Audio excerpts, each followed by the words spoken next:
So we'll just kind of like present right here. Here? Yeah. And then, so you're gonna go last in the lineup. So it's gonna go. It's gonna be kind of like welcome, and then hey, this is Travis. Hey, how's it going? Good to see you.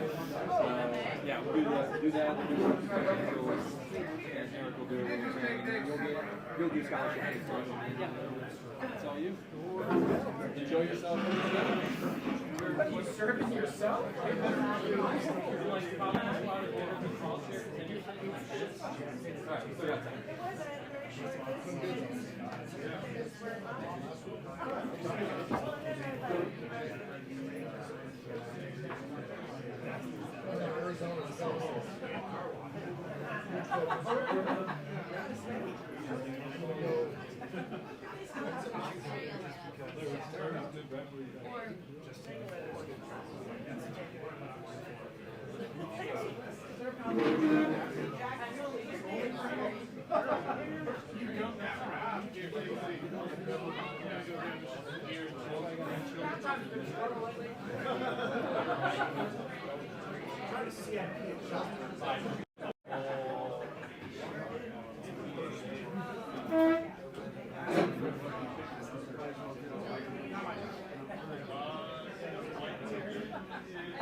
I didn't make it early. Yeah, everything.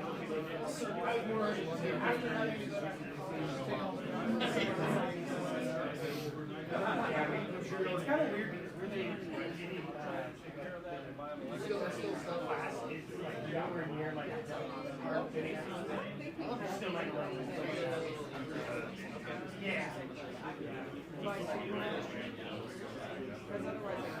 You already know.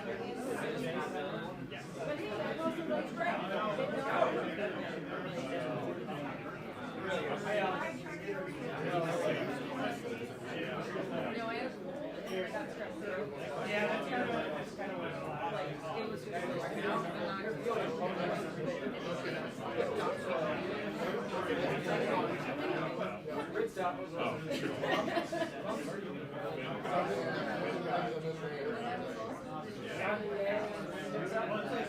We were like, we went into the doctor and I was like, oh yeah, he's got it. We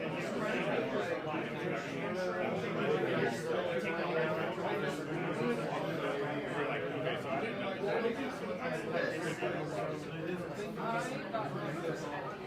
oh wow. Well, I got it. I got it.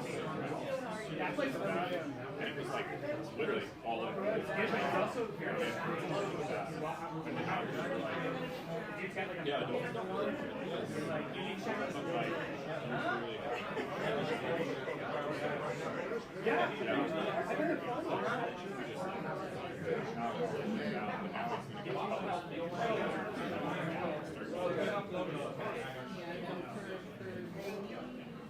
yeah. It's a Nashville hot bar.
I found out from the person that I used to it's funny so I'm like, so then like I went to my doctor almost 48 hours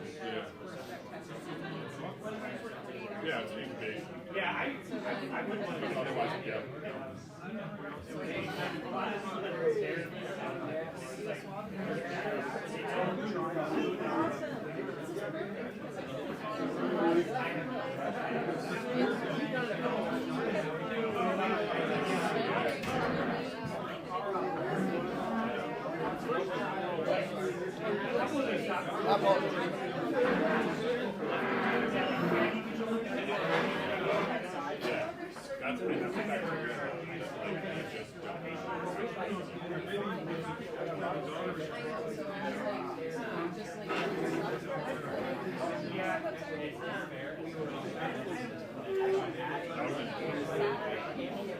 I'm already like,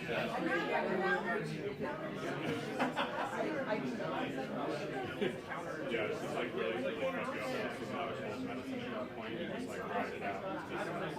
we had just done it, so I just ended up. Do you want to tell everyone about Honey or I know what granddad knows. the eyes?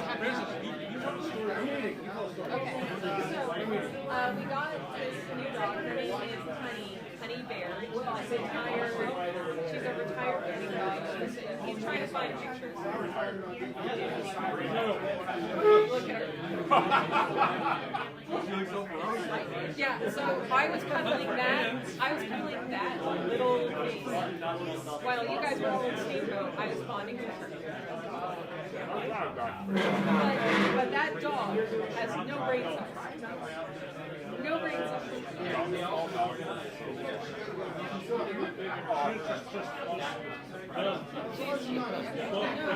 She's afraid of the wood floor. The floor is lava. The wood floor specifically is lava. Yes. You have a cat. We have enough permanent areas.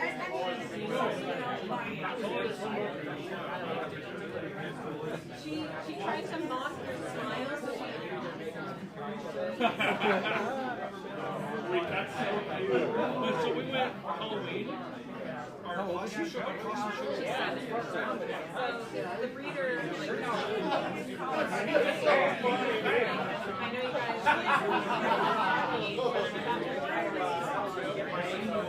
and we're like, yeah, we'll take it, and we had no idea. Like we got Sonic, like our big little I'm pretty sure he's just on the dogs. Well, we took a picture of No, we've got it. But he's like,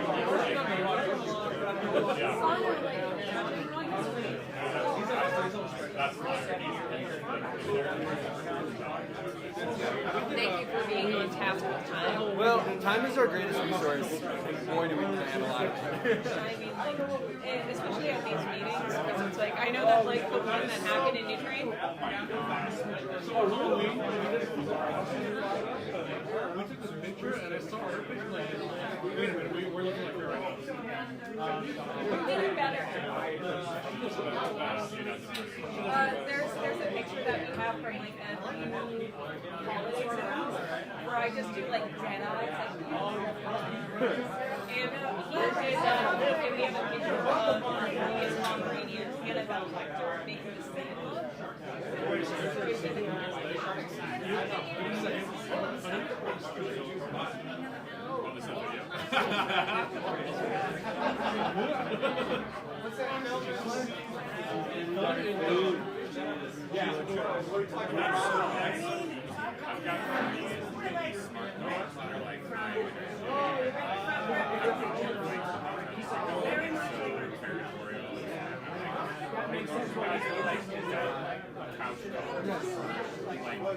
Every now and then.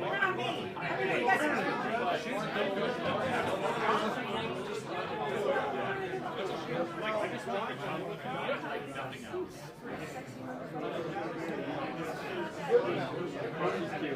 Yeah. So that's what I was doing while you guys were all in Steamboat, where I couldn't keep track of time or anything like that. I'm just glad that, like, you know what, it sucks that I've been sick, but it's also, like, nice because everybody else has to learn. Oh, somebody needs to be aware of time.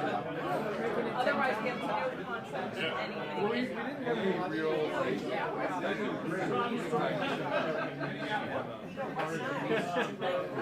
For Eric's, oh, that was oh my god. He sent me an email prior that was just like, hey, so say that you're talking about water chemistry. I think it's going to work really well for my total chemical. And that was it. That was the email. And I'm like, I don't even know what I'm supposed to do. So I say thank you. Like, are you complimenting me? Or are you just saying that you're really awesome? It was such weird. It was such a weird fucking email, and I sent it to him. So after he like, I'm like, oh, it's gonna be over, and then it was just like, because it's just like, and then about this, asking what is the answer, and Danny was like, you'll get an email.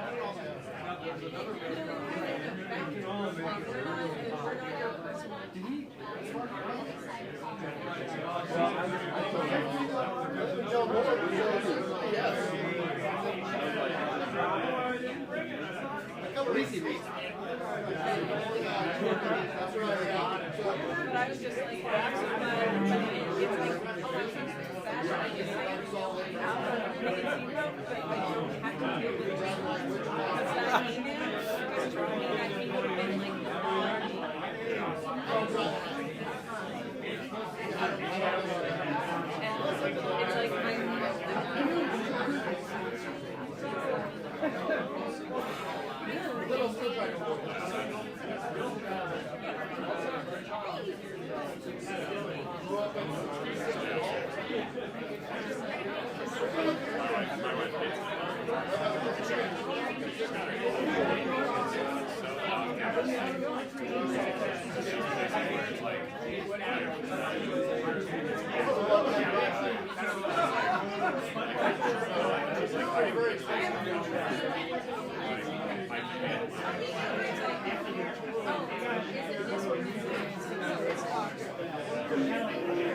Well, she and she's like, when we got married, she would take my last name. I was like, okay, I don't care.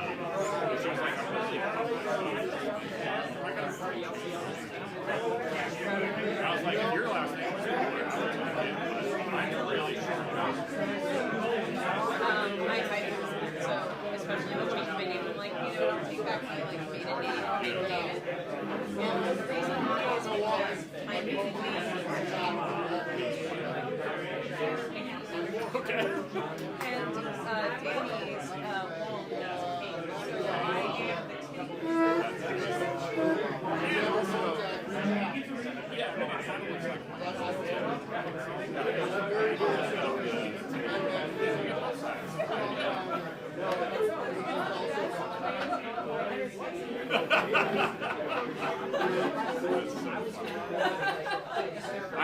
I love that. I didn't realize that. So that's the unless you go, unless you need to die. Because if you take my last name and put that into the requirements, and it comes up as So Queens is Indiana, and it's a town in Spain, apparently.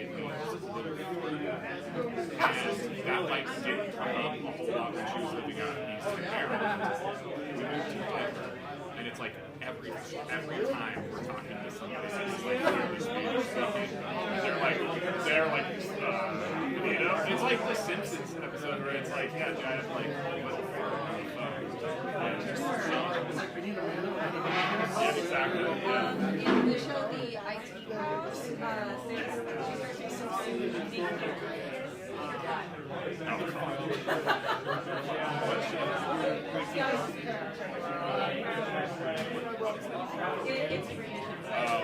It's two questions, so what was the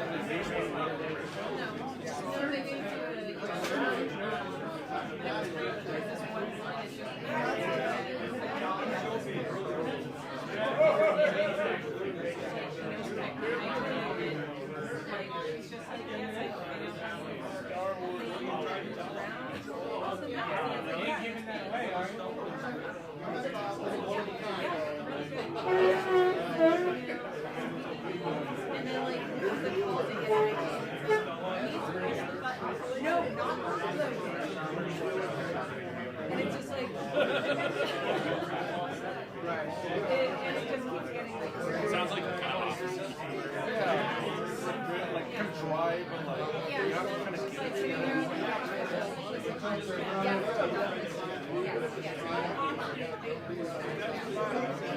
I'm sorry, I apologize.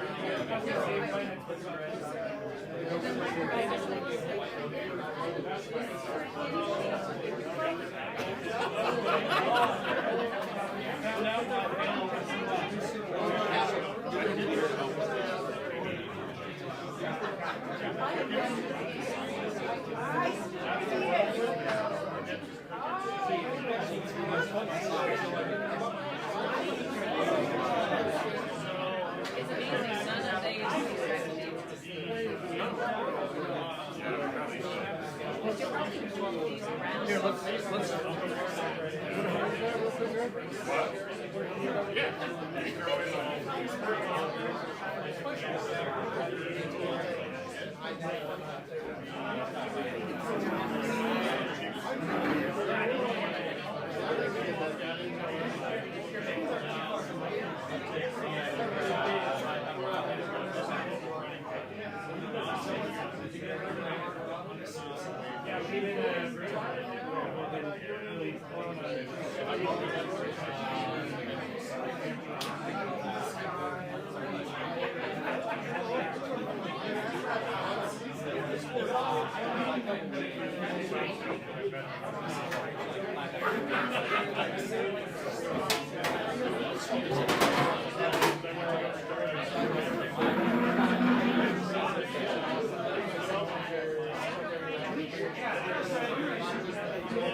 Everybody in like their way, like I gotta be close. I don't know. I gotta stick around close enough for this to support it with the changing slides. Because I know what it is. There's a little bit of these guys like they're actually really locked in there.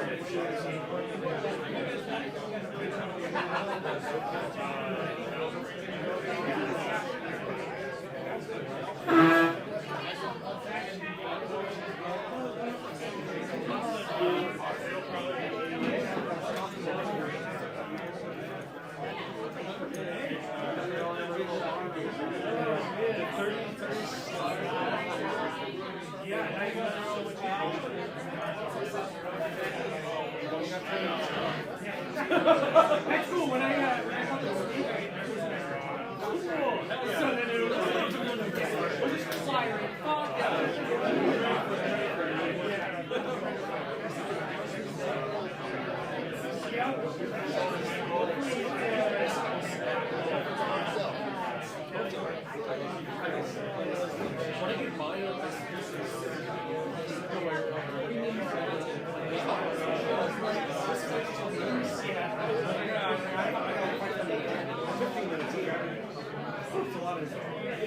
well, even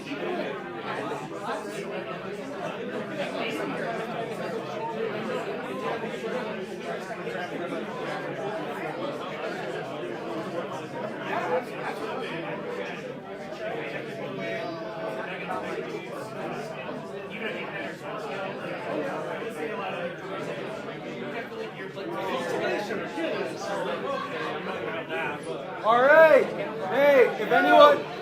Hey, if anyone wants to get another beer, now would be a good time. We're going to start shortly. So if your glass is looking a little empty, this is a great time to fix that.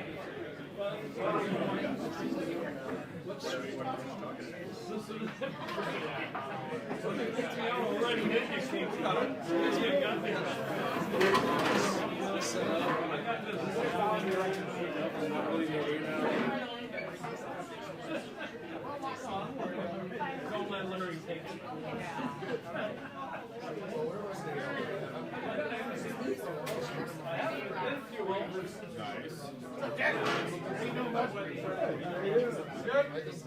Good. You got it. Live stream. Perfect. As we do. We have a side note. Live on RMD live stream that shows up. I think it's because like people start to realize it's a little bit more. It's just getting more and more popular. I love so. Amazing. Yeah.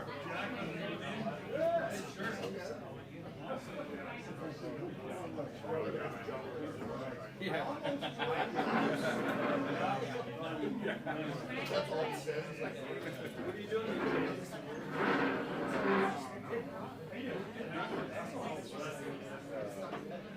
So yeah, I'm going to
Good idea. No, thank you. You're welcome. I know, right? No, he's got the right idea.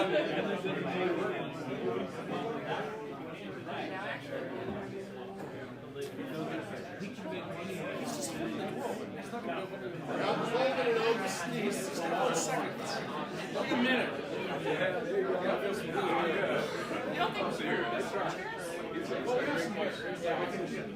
Probably don't even need this.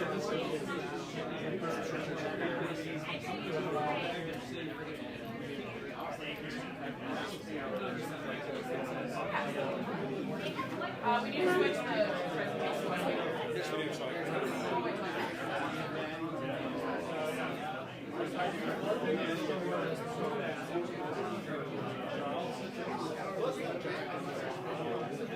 There's a few people still out there. There's like what we're starting to do. I mean, like, sensitive and nice. Emily and Jessica. That's what I always say.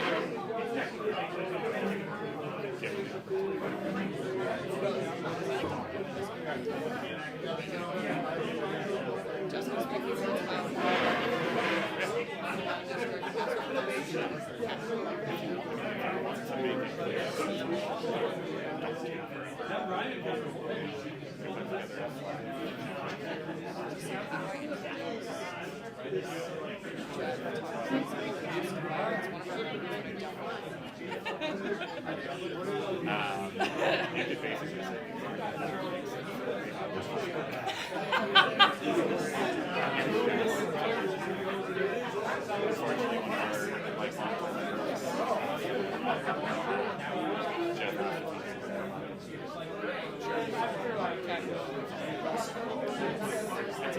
You could basically say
We've got some tall ones over here.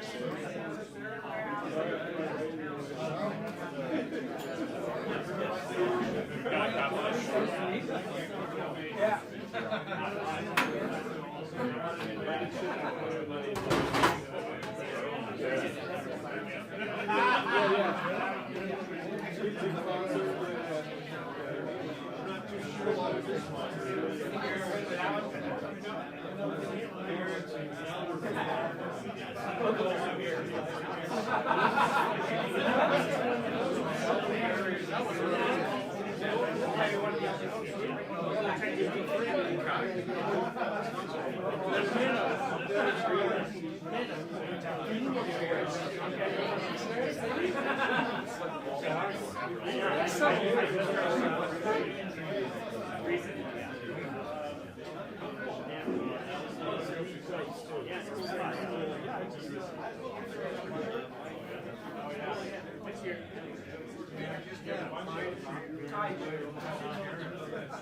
We still have all the seats. If you guys haven't had a seat yet, grab one. I'm playing right here. It doesn't apply to anybody that's already sitting, so it's fine.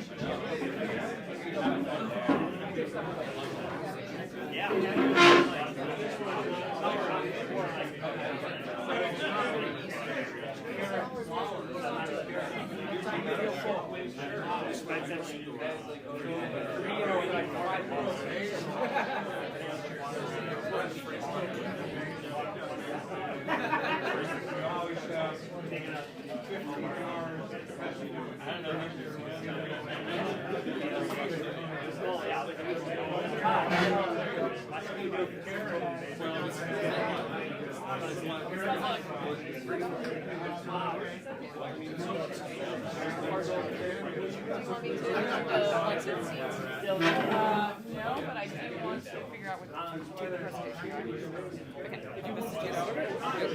Okay, so right there, this menu. Hey guys, we have a few more. 1, 2, 3, 4, 5. It's just all ordered, and that should start. Yeah, it's a small room. We're gonna have to squeeze a little bit. So if you want to sit, there's a few chairs, low chairs up front if you guys want to squeeze in. You can always sit on each other's laps. I see suggestion. 6, 7 chairs right here. 7 chairs, 7 Thank you. people. Active behavior policy. It's right on this slide.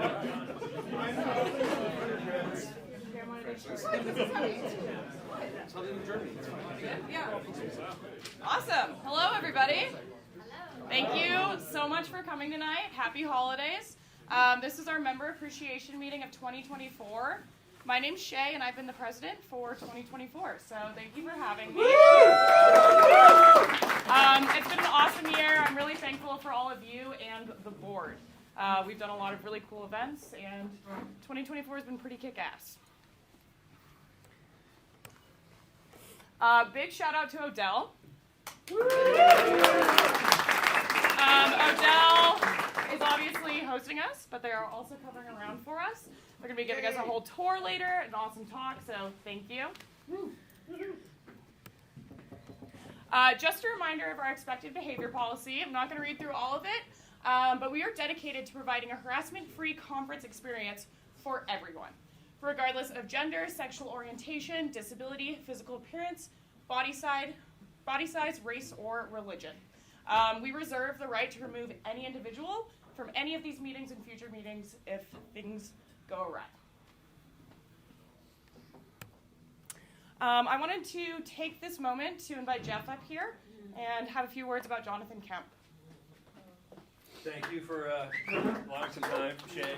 I want to recognize a longtime Rocky Mountain District member, Jonathan Kemp, who's well involved with this district when it was rechartered back, I forget when the date was, 2000, something like that, when we got the district going again. And John had just retired. And I'll just give a quick background, and I'll take a long time here and give you a quick story about these pictures.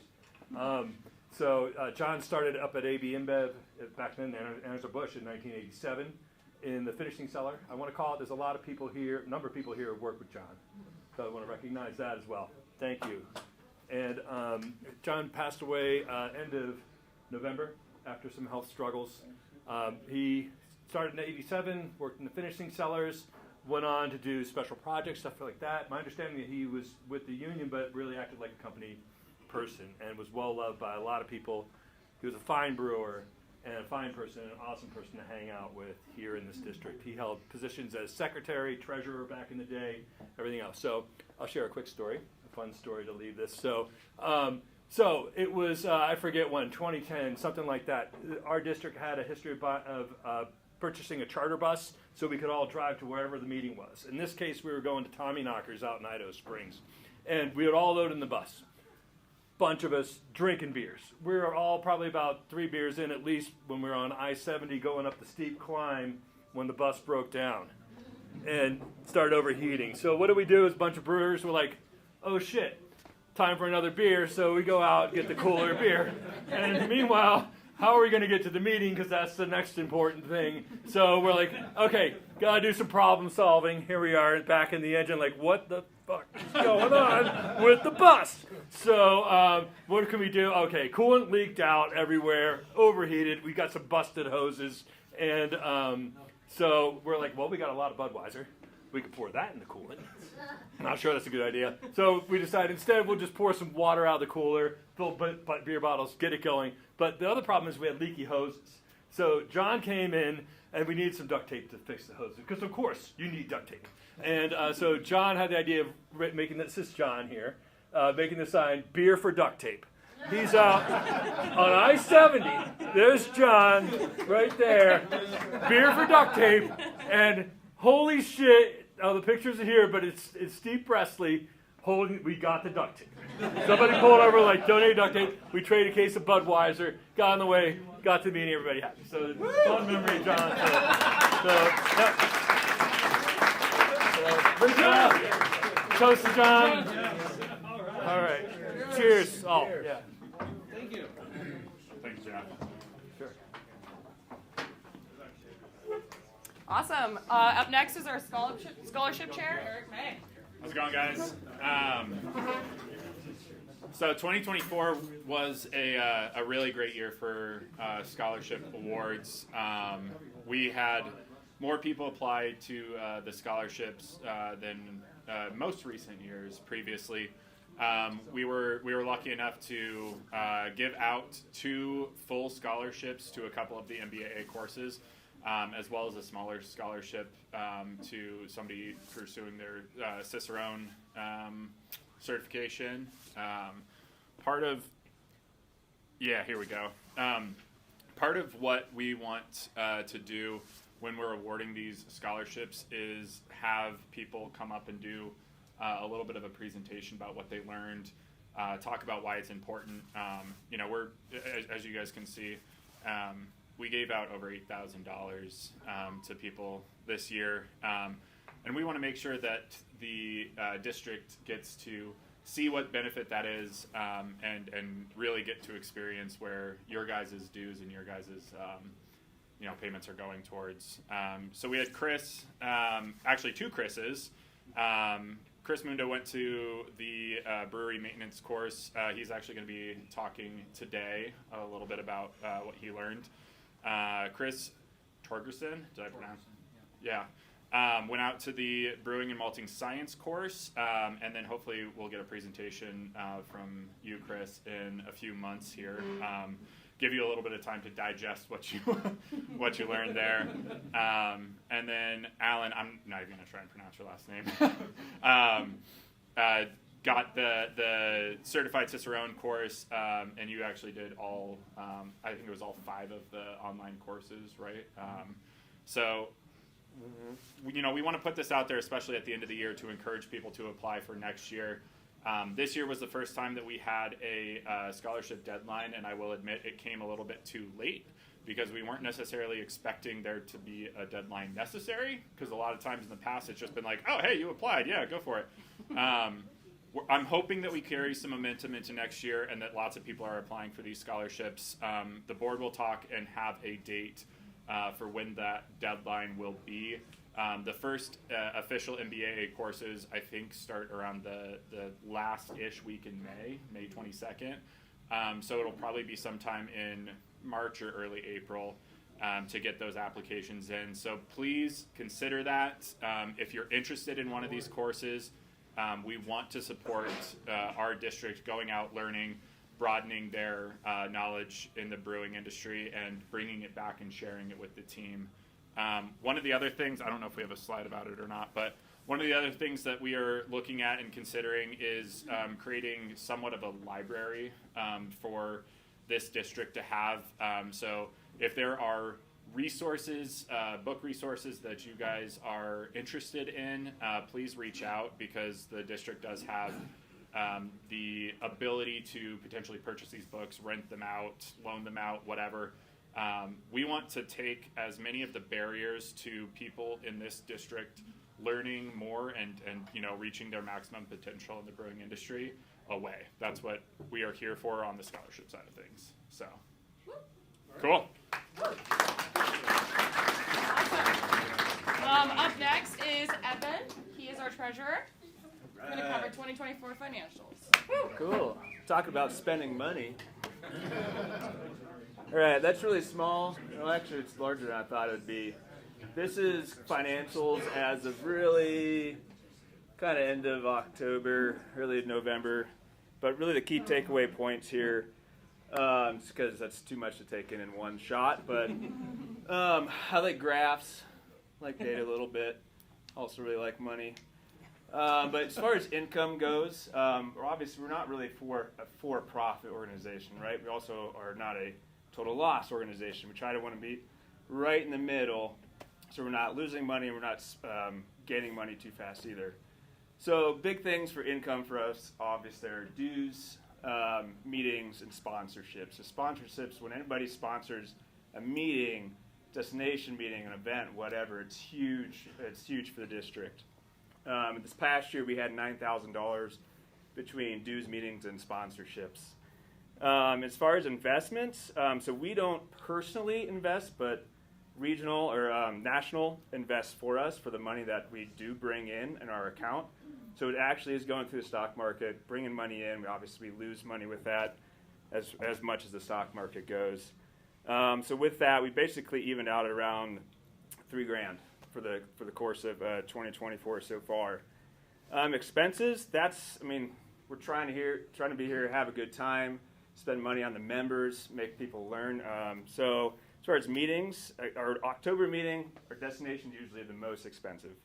And it was a great time in Steamboat, so more power to it. Insurance, obviously we need to take care of everybody in our events and make sure we're covered. Scholarships, as Eric pointed out, that was around $8,000 this year, but that's good. It's giving back to the district, and we need to do that, continue to do that. And then we made a bigger investment this year in the meeting technical equipment.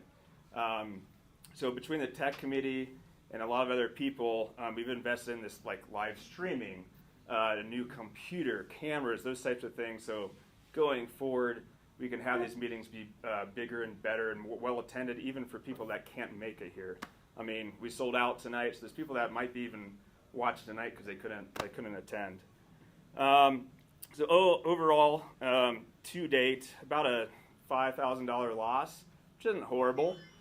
We still have about $40,000 in the bank with nationals, and that's a healthy balance. So if we were to not do anything but just do our typical operational expenses, if you will, coming from those that run organizations, that we have several years of financial support within our own account right now.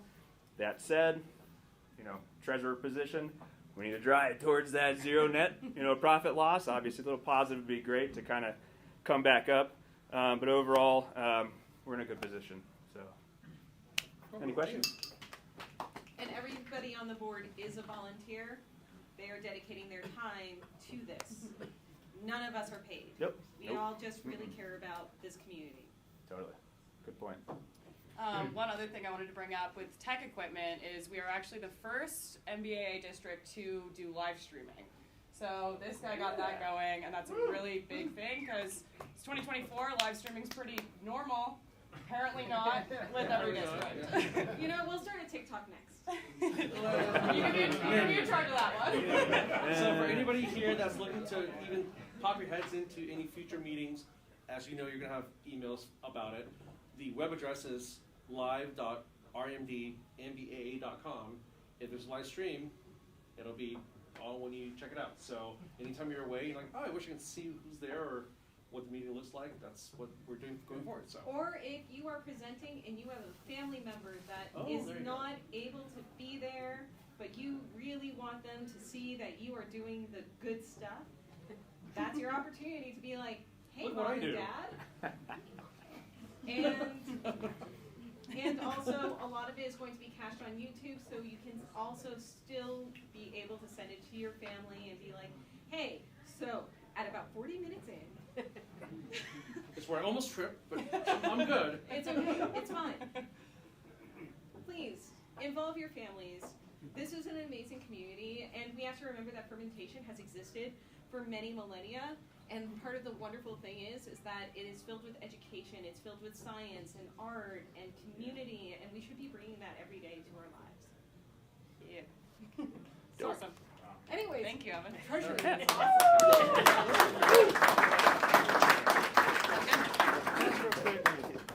Our next meeting is going to be in Denver. We don't have an exact date for that yet, but we'll reach out to you guys immediately with some emails, social media blasts when we've got that locked in. Up next, we've got Chris with the MBAA scholarship for the year. Hey guys. I do want to thank the MBAA community for supporting this. This was an awesome experience. I highly recommend if you guys get the chance to get one of these scholarships. It is totally worth your time. There is way more information than you'll be able to absorb, but I tried to just pick a few key notes of kind of what I got out of this experience. So this was everything that was covered in the maintenance course. I'm going to touch on a little bit of everything except for PID controllers and brew automation. It's not very specific to my role, and the PID controller was a bit over my head, to be honest. So I would not be able to explain it very well. So safety, just kind of some highlights: confined spaces, flammable liquids, HAZCOM, PPE, PIT.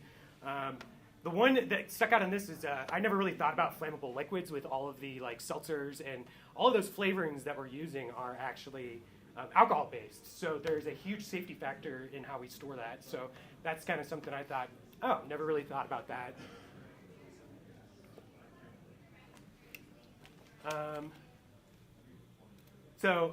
With that, proper hose grounding, making sure that the tanks are properly grounded. There's a great MBAA article called Flavorings That Go Boom in the Night. It is on the MBAA website. It had some pretty cool info on that, just something to kind of look at. So this is actually what I did my capstone project on. I thought about just presenting that, but I kind of wanted to give more of a broader range of what the course was in general. So my project was if we were to add a couple of lagering tanks into our brew house, just using the project management guidelines that they taught us to kind of build that project for our brewery, budget it out, what we would need to add. stuff like that. Very important when you are doing a project, an expansion or something, that you have well-defined roles on, it all comes down to accountability on who's supposed to be doing what. It helps timelines, everything, just kind of roll in. So, and then, let's see.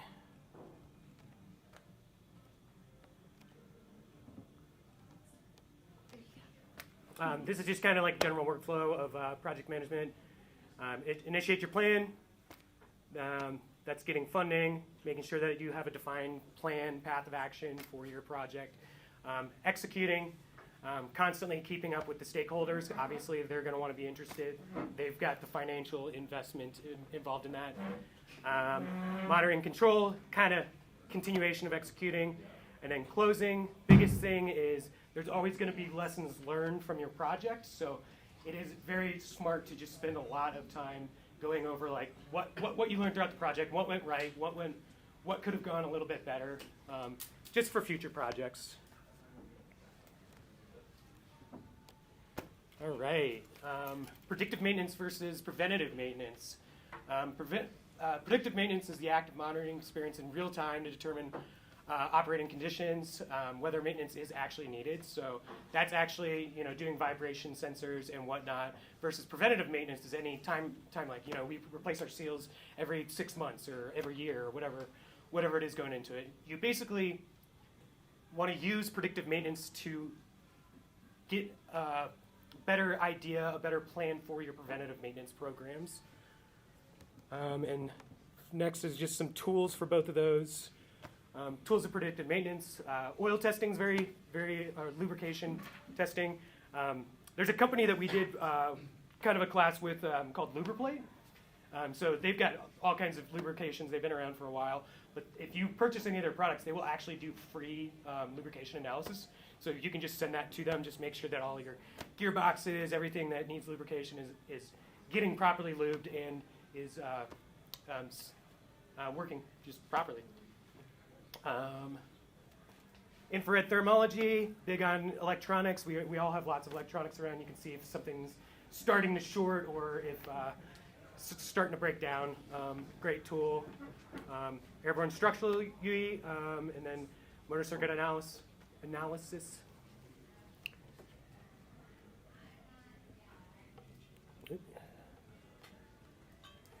And tools of preventative maintenance. I think there was supposed to be a picture there. Asset management. This one was actually pretty interesting. Chris from New Glarus took over kind of like their maintenance program, and it is wild how tedious. Like a brewery like this has thousands and thousands of assets, and we use during the class when Miller Coors combined, there were a lot of things that neither of those companies were doing, and they had no track of all their assets, and it's kind of wild that a company that big and successful can really, let things go by the wayside, not really know what is in-house as far as spare parts or even like major pieces of equipment. Hey, Chris, I resemble that. So it was kind of cool to hear like some of the big guys just being like, hey, we had these problems. This is what we did to kind of solve it and get things back on track. So that was really, really cool. Kind of made me feel better about like, oh, good. I don't have my shit together either. So. Safety, lockout, tagout, CMMS. How many people here use some kind of CMMS system in their brewhouse? That was kind of cool. It's something that, for me, it's an Excel spreadsheet. 5S, sort, set in order, shine, standardize, sustain. Just a lot of that, too, is that if you're cleaning your equipment, you're actually putting hands and eyes on it. You're more likely to find something that may be going wrong with it. So it's just very important to just be intimate with your equipment. And keep it clean. It'll save you headaches. And then lubrication standards. Big one on this is a lot of people just use way too many different kinds of lubrications when they can really just, standardize, use just a couple that, maybe actually function the same or within the same conditions. And then I found this very interesting. Failure patterns, actually 89% of failure patterns in all manufacturing is random. And you're actually, infant mortality being one of the highest. So that's just manufacturer flaw right there. Things are more likely to break down as soon as you install them versus that. Fatigue pattern, wear out, and bathtub show. It's very, we're always on this, I don't know, trying to get away from reactive maintenance and, just keep ahead of things, because you always have to look out for it. As you can see, things can happen at any time. Section on valves is cool. We got to take apart some of these mix-proof valves. It's kind of cool. I've never used one of those before. I quite frankly didn't even know how they operated. So it was cool to just get hands-on with some of these cool, fun valves that probably won't use unless I start working at a bigger brewery. But huge thing, compressed air. There was a brewery that was losing close to like $15,000 a year just in energy loss because they had leaks in their compressed air system. So that's something that's just huge. You can save a lot of money just by kind of keeping eyes on that kind of stuff. Also, there's the safety aspect of compressed air as well. We all know that is a hazardous environment, so just be careful when you're working on those systems. Different type of compressors. So I've only ever really used reciprocating and rotary myself, but it was cool to learn all the different kinds of technology there. Stainless steel was also awesome. I like to nerd out a little bit on more the chemistry side of how stainless steel was made, different types of stainless, proper care of stainless. Just learning a little bit more about what corrosion is. It is all galvanic, so it's a transfer of electrons. And it all requires an electrolyte, some form of water that must be conductive to facilitate electron transfer. And different ions obviously will promote different degrees of corrosion, like why we don't like chlorine to touch our stainless. It is highly reactive, very oxidative. With that passivation, citric acid passivation is actually a relatively newer form of passivation. So it's kind of cool. The only downside to passivating with citric acid is it takes a long time. So you have to let the air expose. And if you're doing big tanks like here, it could be a month before you fully get passivated. So not a lot of us have time to do that kind of passivation. But if you're in a place where you have a lot of downtime and you need to repassivate some equipment, you've got that time. That is probably the most economically or friendly to the environment. So other type is electropolishing, and then most common is nitric acid. Just be careful with your temperatures on that. You can create nitric acid gases that are toxic, so we want to stay away from that. So basically what passivation is, we all probably know. Two-step process, removing the free iron and iron compounds from the manufacturing of stainless steel, and then you use an oxidizer to react with chromium in the metal to create chromium oxide protective layer. If passivated properly, we were taught that you really only need to do it once. As long as you're taking care of your equipment and you're not filthing it up, then really one-time passivation is good. I know a lot of us have been trained to, multiple times a year hit it with some kind of passivation. It is not entirely necessary. The only unfortunate thing about that, and probably why we would do overkill, is the only way to test the passivation layer destroys it. So, all right, glycol system. This is another one. We've all seen this on some fermenter, a bright tank somewhere. This is also another one that's just money down the drain. So a lot of this was I wish that they would have gone a little bit more into the glycol chilling units and the systems in general. This was more just about insulating and what kind of materials that you can use in your glycol systems. Copper looks real pretty, but it's expensive, and you can lose a lot of money if it's not insulated properly. So that's another thing. It's just you're constantly just making your glycol system work too, so that could lead to overuse of the glycol chiller to break down later. So if you see this is something that's easy to do to save some money. Just properly insulate the glycol system. Steam systems, we all know that they can be a pain in the ass. So the pro of a steam system is it contains more energy per pound than water or thermal systems, and it requires no pump, no physical mechanism to move the steam. The cons is it is something that requires constant maintenance, constant upkeep. I know flushing system, chemical treating. We've all been there if we've worked on steam systems.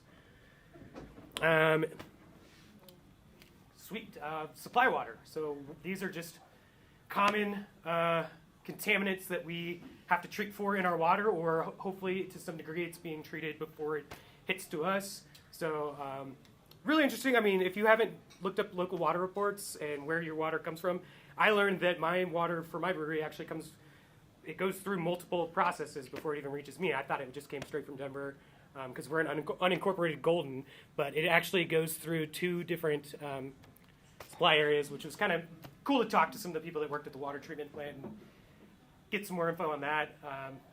Here's just some different types of filtration, and then different chemical treatments that are very common.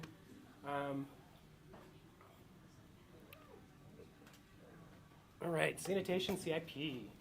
So this is kind of like the 4, the holy cleaning topics, I guess. Any combination of this, you can swing. You can go more time if you're at a lower temperature. If you're at a higher temperature, you can take away time. So basically, you want an equal ratio for all of these. But do know that, with chemical concentration, temperature, time, and what kind of mechanical action that you're using, you can vary these. If you're in a crunch, you can throw a little bit more chemical in or run a cycle a little hotter for cleaning. Big thing is we want turbulent flow when we're cleaning and sanitizing. We want to make sure that everything's kind of getting hit. I did have a picture. I did not put it in here. It's kind of cool, like the mechanism of how foam works in cleaning, but it's just like zoomed up, and I don't know. It's kind of cool if you get time. And I also have plenty of slides that go way more in depth on all these topics. So if anybody does want to get a little bit more into the nitty gritty on some of this stuff. All right. Principles of sanitary design. This is something that we don't all have the luxury of, especially some breweries that are taking over buildings that used to not be. But it is very important to, if you're doing a startup or you're building from scratch, sanitary design it can make or break beer quality. And if you have the time to focus a little bit more on creating distinct hygienic zones, think about where people are going to be walking through, making sure that, like, if it's a production area, you've only got trained production people walking through that area. No standing water. I'm sure we've all worked in places where the floor drains, all the water seems to go away from them. So just kind of like little things. Just take some extra time if you're opening up a brewery to focus on what sanitary design that you can implement to just save headaches in the future. And it's just another thing you can do to guarantee higher quality of beer. Wastewater I didn't have too much on. Basically just things that I think most water processing plants are looking at is biological oxygen demand, concentration of organics in the water, so when we're dumping yeast and stuff like that. And then the chemical oxygen demand, which is the amount of chemical oxidants to break down water. So if you have too much or too little dissolved oxygen in your wastewater, that can cause issues down the road. And if you got somebody who's paying attention to that specifically for your brewery, you might get slapped with some fines or extra processing costs for your water. So these are some things that people do look at. There's ways to test for these. People do kind of keep track of this in-house, especially at larger facilities. And then sanitary pumps. It was fun to learn about all the different types of pumps. Again, we got to take apart a couple of rotary pump, centrifugal, and a peristaltic pump. It was just cool to just get hands-on and see how some of these things work in more detail. And then this is something that I was curious why nobody really talks about this, especially with design. I know it's a little bit more expensive to get a double seal pump because you have to get a water source for it. But most pump seals that we use, especially in rotary or centrifugal pumps, they're not meant to be operating at like work conditions, like those temperatures. They're really only rated to like 190 degrees. So when you're doing your whirlpool and you just hear that screeching sound, you're just killing that seal in there. And I'd never even heard of a double seal pump, so I'm like, well, why don't people talk about this when they're opening up breweries? It basically inside the double seal, it's hooked. There's like a little water hookup that just chills down that pump seal, and basically these seals, they last like 3 times as long as a single seal pump. So you're saving money for the headache. You're saving money down the road. So I was kind of blown away. I was like, oh shit, I've never even heard of this. So, and then lastly, just some different instrumentations we got to go over. I didn't put a density meter up here, but the guy said if out of all the instruments that you can have at your brewery, oh wait, no, I did put a density meter up there. He said, yeah, it costs like $300-400. That's something that just help make sure you get the most efficiency out of your mashes and just keeping track of your runoff and whatnot. But yeah, hopefully that wasn't too much too fast. That's awesome. Thank you, Chris. So yeah, any questions? Yeah, I've got 2 ones for you. Yeah. One, for people that are potentially considering doing something like this, what pushed you over the edge to sign up and apply for a scholarship? And then 2, do you feel like you got a lot out of that, and what was like your one big takeaway from this course? Honestly, okay, so if you're on the edge, I mean, it's free money. Like, that's really kind of, I got a couple of the emails in, I was like, they're paying for everything. I literally just had to pay to feed myself when I was out in Minneapolis for the in-person part. And it's just a wealth of knowledge. And then my big key takeaway is just the resource of people that I met. I now have like a broader range of people that I can reach out to when I have questions. We still have a WhatsApp thread going with like the 30 of us. So there's always those people that I can reach back out to and be like, oh, I remember you were talking about this when we were at the class. This issue came up for me.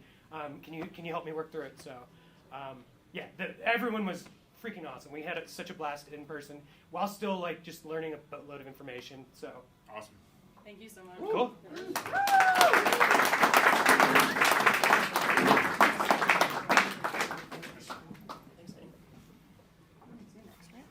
it? Nope.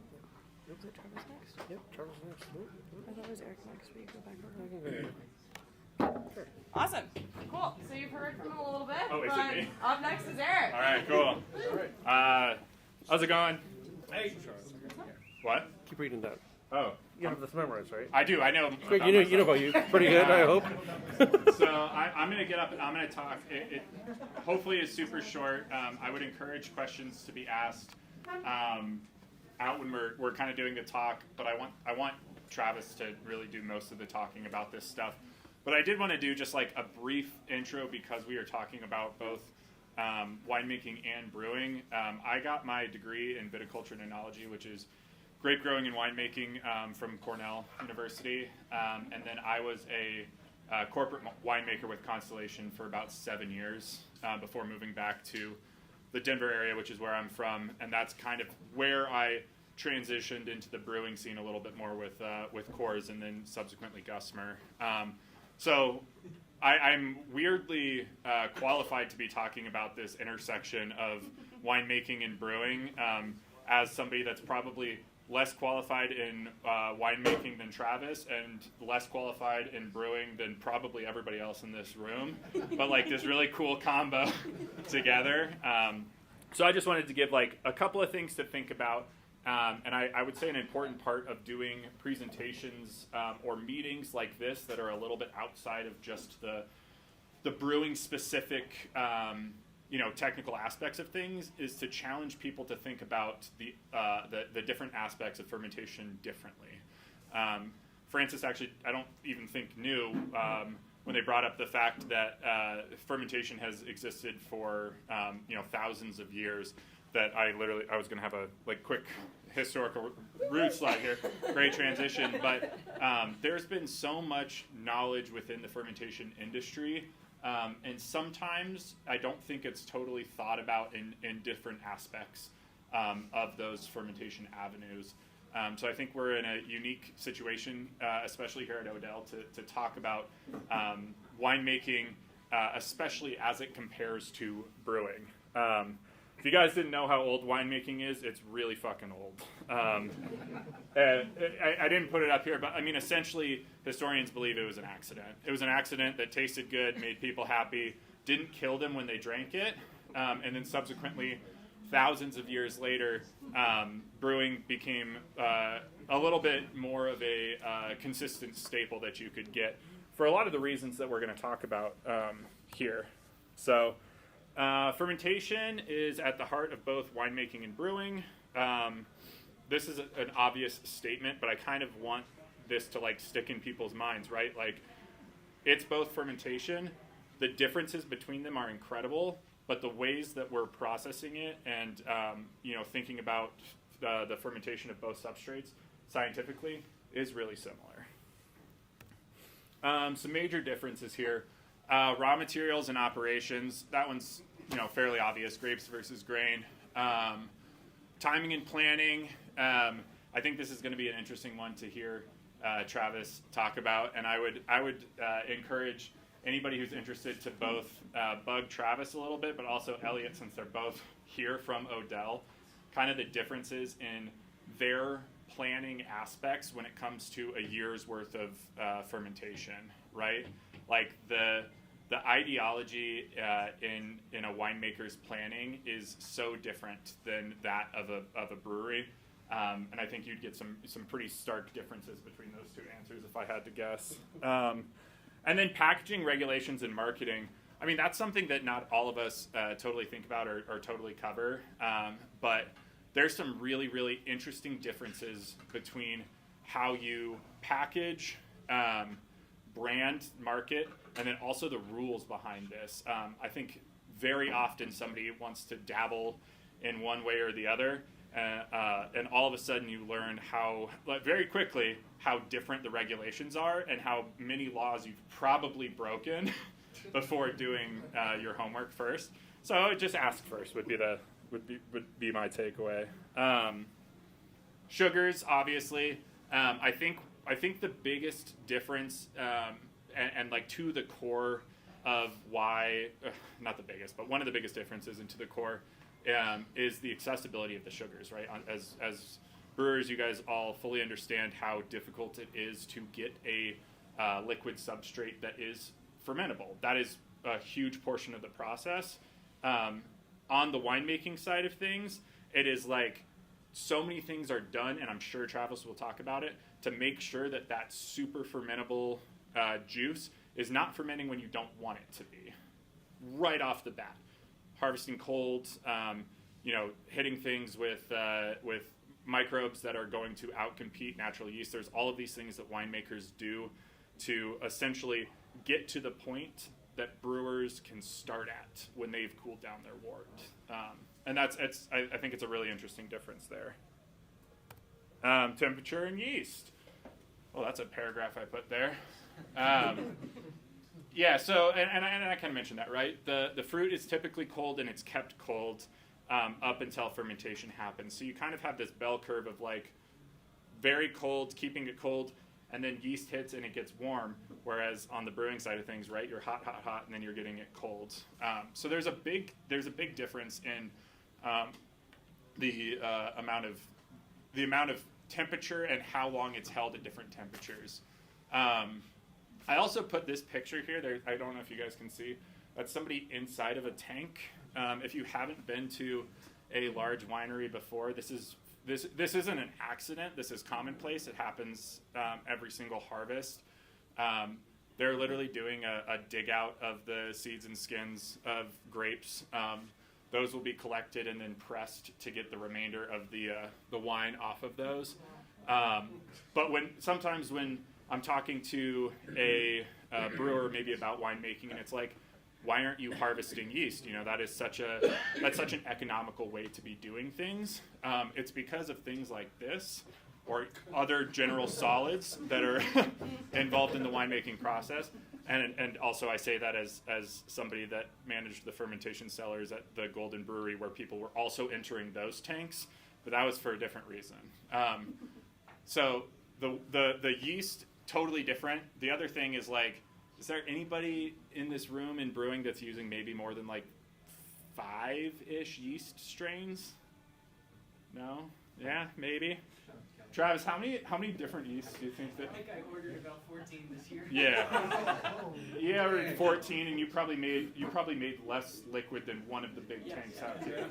And the natural. Yeah, it's not uncommon for winemakers to have a bank of 30 plus different yeasts, and they're almost all dry yeasts. And then obviously on the brewing side of things, you guys know that. If I skip over something brewing related, it's because I assume that, obviously.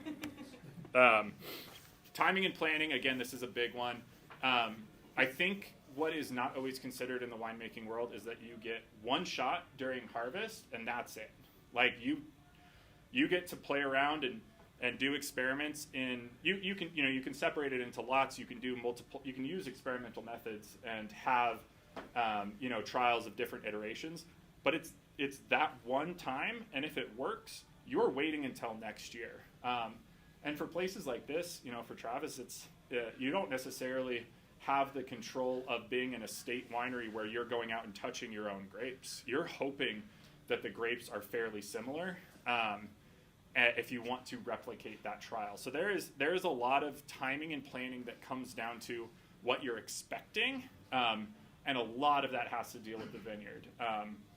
I've always said, as a winemaker, my job was to just take the grapes and not fuck it up. And a big portion of that was making sure that the timing and planning was executed to a point that I didn't get in grapes that didn't have a home, or I didn't get in grapes that I was not expecting their sugar levels to be at. There's a lot of control that you have on the brewing side of things that you're kind of left up to nature for winemaking. Fermentation space. This is another big one that was very interesting for me going from one of the largest wineries in the country to one of the biggest breweries in the country, is that the winery actually technically had more fermentation space in terms of gallonage. Even though Coors, the brewery, was making 10 times the amount of liquid as it was passing through. And that's something that you don't necessarily think about on the brewing side of things. You're bringing in all of your liquid. Maybe you have a little bit of wiggle room here and there if you get through a fermentation quickly and rip it and clean, empty it and clean it, whatever. But your tanks that you have are the space that you have for your planning purposes for the harvest. You're not going to be able to rotate things through, and you have to have enough empty tank storage to be racking and moving things. If you fill things up after harvest, where are you moving that? It's not emptying a tank of finished beer, doing a CIP, and then moving that back in. So the logistics of it, if you ever go to a winery, and honestly, I bet Travis is a little bit more organized than I used to be over there. But there's going to be drawings of all the tanks and where they're going and arrows and all that stuff. It takes a lot of planning because your limitations are different. And it's because you can't store stuff. You don't have a silo of grapes. You get them in on a truck and they are processed immediately. Maturation and aging. This is actually an interesting one that I put in here and then almost took out because I was like, wow, this is really similar to brewing. It's not super different, but on the red wine side of things, pretty much everything is matured in barrel, right? You want a little bit of that extraction, but you also want some oxidation. I think that's a big difference. Well, brewers were constantly fighting for DO reduction. On the wine side of things, you want some of that micro-oxidation, and you're building up larger and larger molecules that are perceived differently in your mouth. So winemakers will actually make wines specifically for certain periods of aging. Obviously, in brewing, there's some of that as well. There's big things, but if you think there are big beers that age well in barrels, but if you think about kind of the darker the beer, the better it's going to potentially age in a barrel. Wine is fairly similar because you're creating these big compounds there. And then sparkling, it's really interesting. I mean, sparkling is honestly the closest to really traditional brewing stuff out there. You're making your alcohol, and then method champenois is actually dosing in a little bit of yeast, and you're basically doing a bottle conditioning. So that's one where it's very similar to how beer was fairly traditionally made.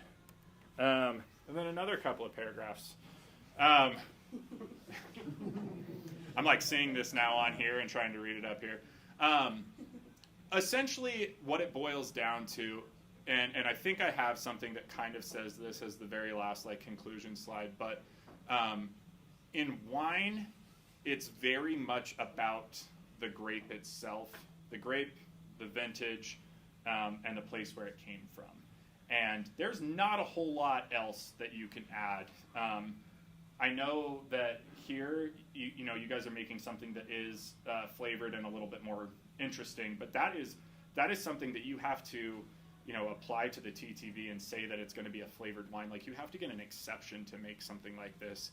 On the beer side of things, you can add, you know, crazy dumb things, play around with it, have a lot of fun. I love that personally. Like, I'm fully in on somebody making a Lucky Charms stout or whatever, but if you can't do anything even remotely close to that on the wine side without telling the TTB and fully putting that on the label. A funny story that I had, and I was making an actual you know, flavor and like approved. I was making Arbor Mist. If you guys have ever had Arbor Mist, I don't. But even with that being out there, it was called Tropical Fruit. It had a picture of a pineapple on there, and the TTB made us put pineapple flavor, specifically pineapple flavor, into that wine, not just tropical flavor, because we had a picture of a pineapple on the wine. And I think that that's a really interesting methodology of showing how even the most out there Arbor Mist crap that exists, it's still this like hyper regulated. The consumer is getting exactly what is being put out there. And then I took a couple of ones that probably are recognizable here, but some interesting differences in marketing, right? I took Hazer Tag because I love that, and that's what I was drinking first. But you know, clever name. It tells you the style of beer. There's creative marketing around it. There's a spaceship dude, hop things all over the place. Like, you know, beer marketing is about telling you the style of the beer and making it seem appealing. Wine marketing is really hard because if you go down a wine aisle, like, they all look so similar. And it is really about trying to convince a person that's going to be buying your particular wine that you have grown it in a really particular region, in a particular like varietal, like this Riesling here, and who made it, right? Like, I know the full picture isn't here, but like, you'll see that Odell is kind of on there, but the point is not that Odell made Hazer Tag. The point is that this is Hazer Tag and it's delicious and cool and you're going to be a spaceship guy shooting stuff. This is like OBC Wine Project made that. And that's what wine consumers are really caring about. And I think that that's a really interesting difference when you're thinking about marketing either way. And I don't know necessarily if there's somewhere in the middle that can be met. Like, I'm trying to talk about takeaways, but I thought that was a really cool stark difference of like Odell stuff here. And then a conclusion before I pass it off to Travis, but like, fundamentally, the differences and the similarities kind of boil down to this: raw materials and process flexibilities. Brewers create. They've got freedom to incorporate diverse ingredients, be creative, and have multiple iterations of that creation, right? Play around with it, dial it in, figure out something fun, try something new. Winemakers are really trying to focus on the natural composition of grapes, and are definitely more constrained by tradition and regulations. There are some things that exist in the law for winemakers that are just straight up based off of tradition, and also the TTB making money, but brewing emphasizes consistency and innovation. I would say winemaking focuses on expressing terroir. If you guys all know terroir. And vintage variability. And that's kind of like, I just wanted to boil it down to a couple of sentences there. So, cool. Heck yeah. Ask me any questions you want. Eventually. Cool. So let's take a quick 5 so everybody can grab another beer, maybe use the restroom, and then we're going to have Travis jump on. Thank you. Because I'd rather cut off tour time than cut his presentation. No, I agree. I'm with you. How are we doing timing? It's only a little after 7. We're doing okay. Yeah, I mean, we started like 15 minutes late, so. Yeah.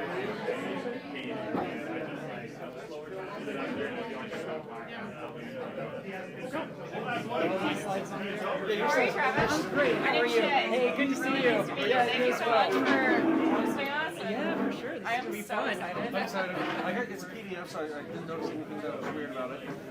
You just gotta press forward to go to the next slide. It'll be on just a PDF. And since we're running a little bit behind, if we have to cut anything short, I'd rather be quick raffle and a little bit of the tour than your actual presentation. Yeah, so after the 5-minute break, we're going to do you. We'll do a really quick raffle and then we'll head over to principal. Sounds good. Do you need anything right now?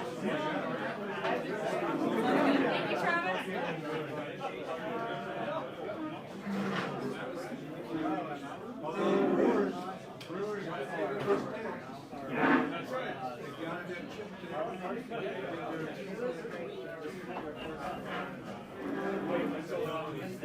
Yeah, it's just one week.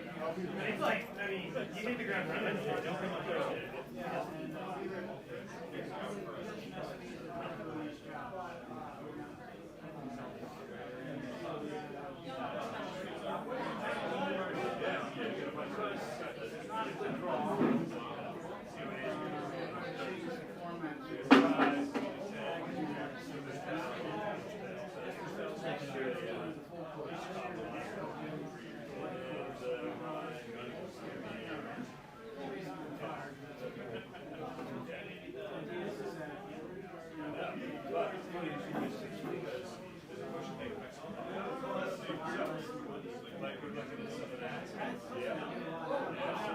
Yeah, I've had these beers in the past. I don't know actually do much around that now, but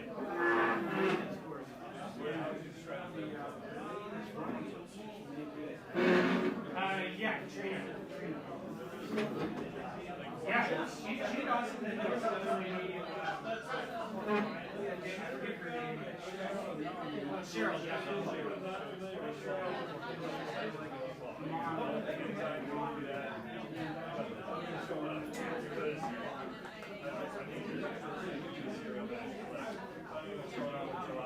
Yeah, I thoroughly enjoyed it, and then like throughout the weeks, the way that they set up like the discussion, for the virtual part of it was just really cool.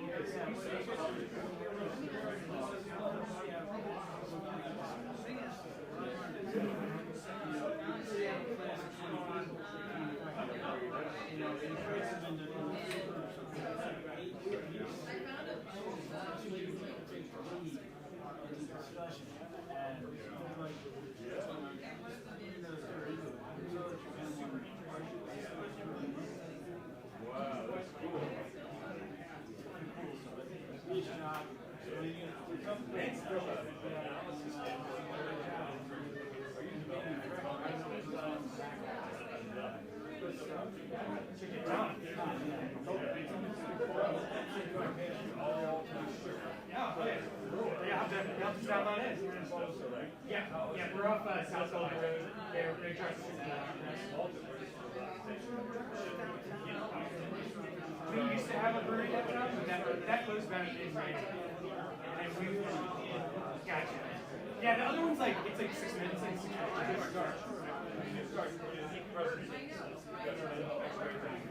Yeah. Not as much as Dirty Dog, but Dirty Dog, oh my gosh. that's the true biker bar over that side.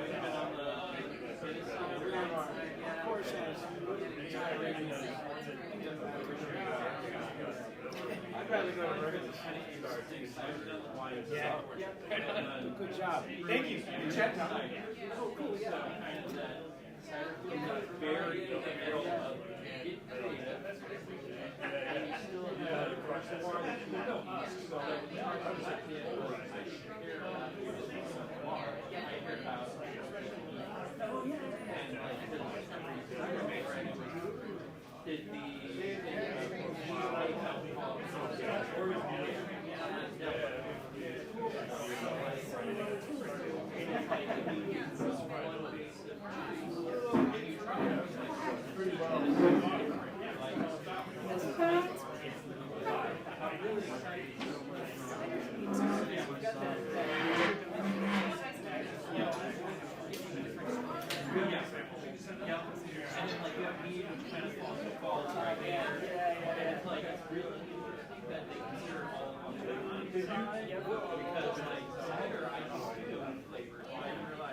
Yeah, I'm looking forward to seeing how it's run all this out.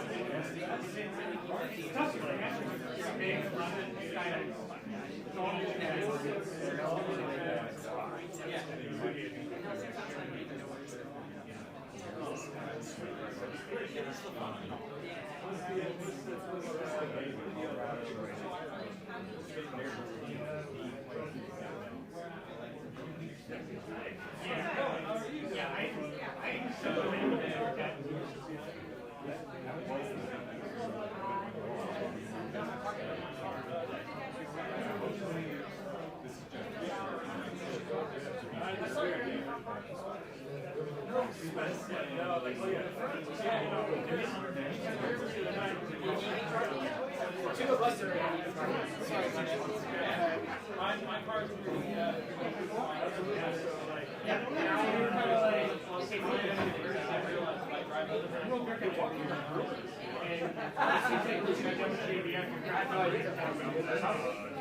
We have one of those. I just never knew what it was called.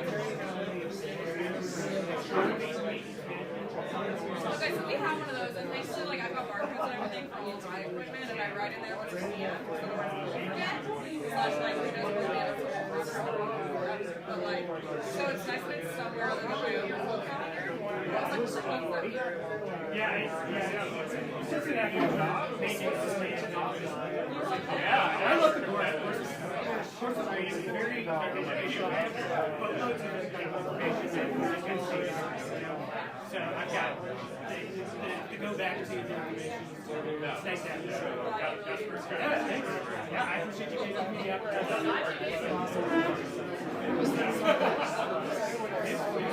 It's fun. all right, everybody, let's sit down.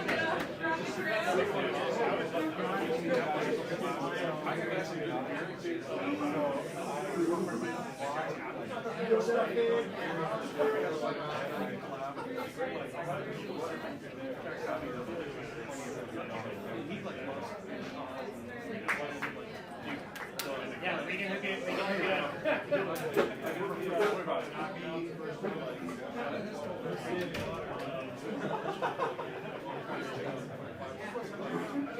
yeah, well, the guy who runs the maintenance program really does initially in this class. I don't know if you've met House. He's a big dude. The reason why he's here is why don't you put a house? Thank you. Gotcha, boo. We're gonna go. Wrong one. Do we want to go to, does his first slide have his introduction? Let's just go with it. Let's just, you know what? Do we need to? No. Let him talk about it. Yeah. Otherwise, Just let's say, switch hey, this is Travis from the This is Travis RBC and- One Project. Yeah, there we go. All right.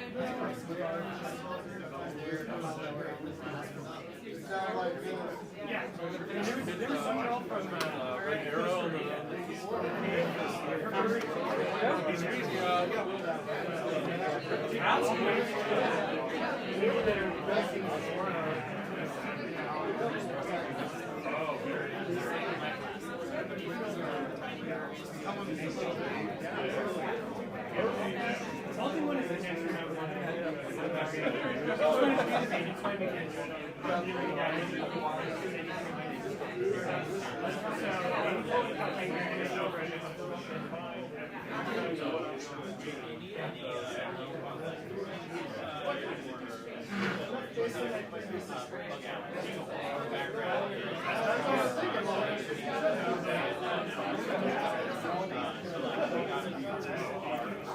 Awesome. Thanks, everybody. Everybody got a refill. We're all doing good?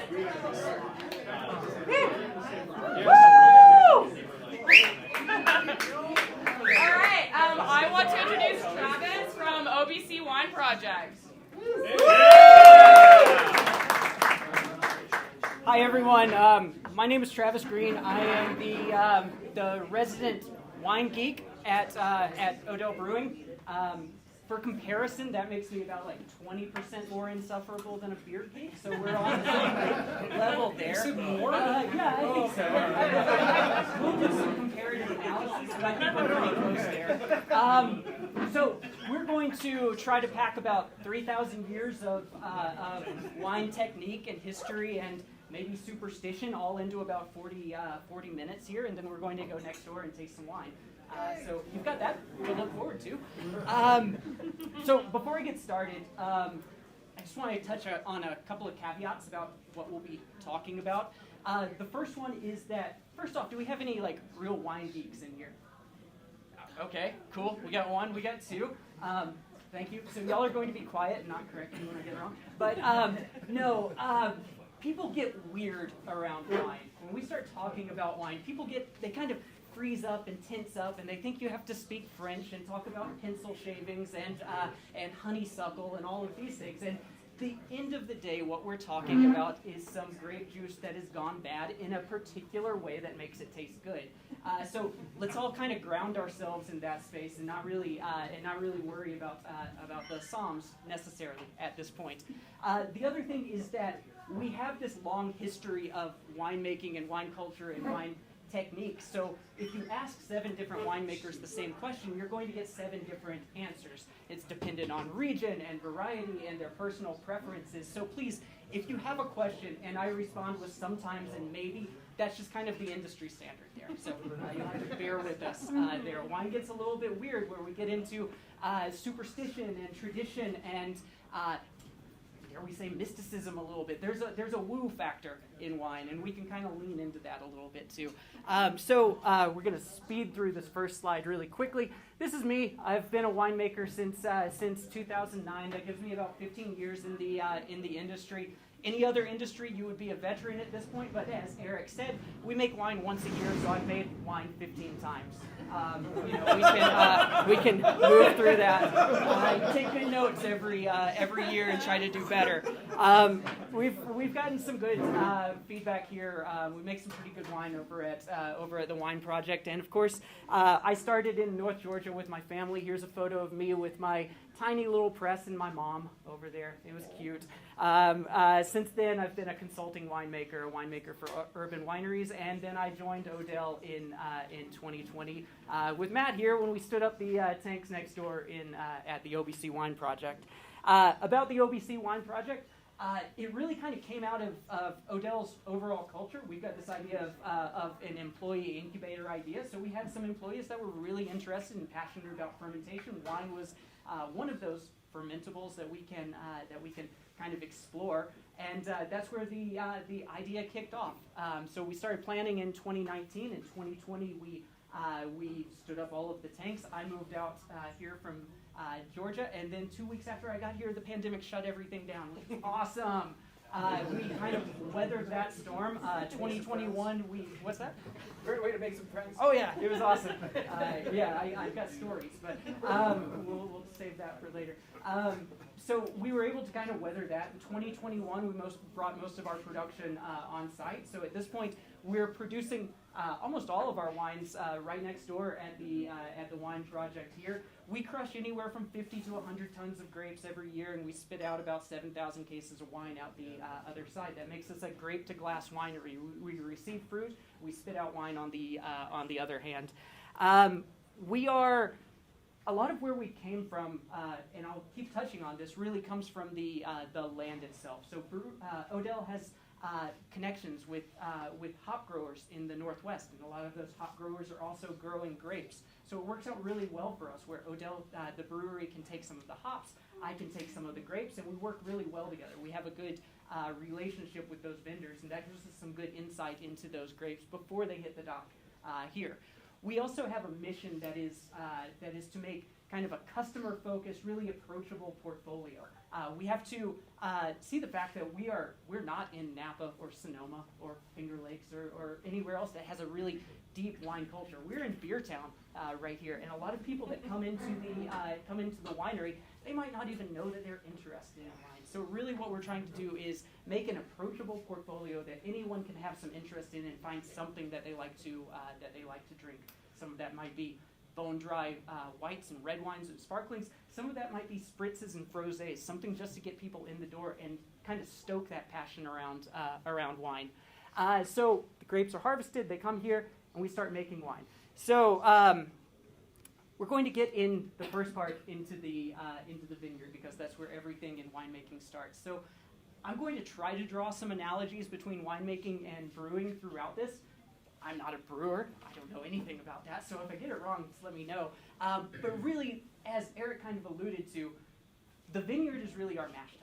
That's where all of the grapes are. The vines are taking in sunlight, and they're converting that into glucose and fructose through photosynthesis, right? So when we get the grapes here, they're ready for fermentation. And as we mentioned, sometimes I'm not ready for them to begin fermenting, and they kind of start off on their own thing. So we have to take some initiatives around that. We're going to start at a really micro level and then blow up from there as we get into the winemaking process. So let's start at a very simple level, at the grape. So the grape has everything it needs to make wine. I don't need to add anything necessarily to grape juice to make wine. So most of the grapes are water. It gives us a nice medium to work with. We try to harvest these grapes at between 21 and 25 bricks or Plato. So in 1 liter of grape juice, 250 grams of that, if we're harvesting at 25 bricks, is going to be sugar, and that's going to give us about a 14.5% wine at the end of the day. The seeds and the skins here, they also contain some really interesting compounds as well. That's where we get into tannins. Tannins, both in the seed and the stem and the skins, they can help protect the wine in a way as well. They're a little bit antioxidant. They've got some antimicrobial properties there as well. And then there's this cool kind of waxy thing on the outside that's called the cuticle. And that's really important in some ways. It can collect some not so good stuff, but sometimes it can also collect some good stuff, some yeast that can attach itself to the cuticle. So if you were to harvest all of these grapes and mash them all up and put them in a bucket, they will eventually turn into wine. You might not want to drink that wine, but it will be wine. So I've titled this slide Vitis vinifera, and that's kind of the species of grapes that we're talking about when we're really talking about making wine. There's about 1,600, 2,000 varieties within that family that are used to make wine, and maybe about 30 of those that you see pretty consistently in the marketplace. Outside of that, there are these tiny little regional varieties that you see used in small and really special wines from these places. Vitis vinifera isn't the only species of grapevines, and in fact, there's a number that are native to North America as well. We also have hybrids that are used in kind of marginal areas to kind of weather those really difficult growing conditions. Most of the vines in Europe are planted on North American rootstocks as well. American grapes are more resistant to diseases like phylloxera and whatnot. So the Europeans can come in and graft their fruit onto American rootstock, and suddenly you've got a vine that's still giving that varietal character, but is actually resistant to some of those pests as well. Moving on, so every grape in the world has that same morphology. Now we're going to talk about kind of the vine cycle. So every vine in the world kind of goes through this cycle, and we on the winemaking side follow this cycle in the cellar as well. So right now we're in December, coming into January. The vines are dormant. I'm about to take vacation. Everything's nice and calm everywhere right now in the wine industry, right? So in a couple of months, say March, April, temperature starts to warm up and we start to see bud break. So the buds on the individual shoots of the vine will start swelling and then eventually put out shoots. That's what's going to eventually give us the flowers and thus the berries on the vine. Those shoots are really delicate at some points as well. A late frost can come by and cut your harvest by 60%, depending on what variety you have. Some of the new hybrid varieties will have fruitfulness on the secondary and tertiary buds, so they might be able to withstand that initial cold frost and still give a crop later on. So that's one of the benefits of having these hybrids. So once we get into spring and summer, you'll see the vines flower out. We need to have some really good weather around that time too. It needs to be dry and not too windy, not too wet, so that we have good fruit set at that point. We'll watch throughout the summer as those berries begin to swell and eventually form into a cluster and start to close up. And then around July and August, we've got a really interesting thing happening called veraison. That's when the sugars start to really increase. The skin of the berry starts to soften. Red grapes start to turn from yellow into this kind of red character. And it's kind of the grape saying, hey, I'm ready to go, come and pick me. Whether that's a bird or a person, the grapes are ready to be used. They have reached maturity at that point. And then harvest happens, and that's where I come in. because everything up to this point has been done without my influence whatsoever. So I'm working with what comes from this next piece. So we've got the grapes ready. Before we harvest, though, we need to dig into what we're harvesting and where it's coming from. And this is where this concept of terroir comes in. Terroir is kind of the sum total of all of the micro factors that go into growing grapes and making wine from a specific location. And to make it really easy, this is why you pay $16 for Meiomi Pinot Noir and $1,600 for Echezot or something like that. You know, this is what drives the market on wine. This is what makes it special. It's all of these things kind of together. And this is where we get into a little bit of the woo thing as well, where, you know, is it really that special, or is it marketing over hundreds of years, maybe? I don't know. But the factors that go into the grapes are objective. We know those for a fact. So we're going to dig into all of these a little bit different, one at a time. I really love this photo. This is a bend in the Mosel River in Germany where they grow Riesling. And it kind of illustrates all of these points. So we've got this bend in the river. Rivers are heat sinks. They absorb all of the heat from the sun, and they can reflect it back onto the vines on the hillside. Eric was in Finger Lakes. Finger Lakes are some of the deepest lakes in the country. They absorb all of this heat, and then during the winter, it kind of radiates back out. So you have this little halo around the lakes where vines can really grow and, you know, might make some of the best Riesling in the world. But some good stuff out there. You've got the aspect. So we all know from fire safety that hot air rises and cool air falls. So in this particular area, frosted cold air is going to flow down the slopes towards the river. So the grapes at the top aren't at risk for that frost, and they can ripen a little bit more. The biology. What kind of native flora is in this area? What's going to stick to those grapes to help or harm our fermentation? And then I put this under sociology, but it's really culture, history, economics, politics. All of these things go into how wine is made in a specific place.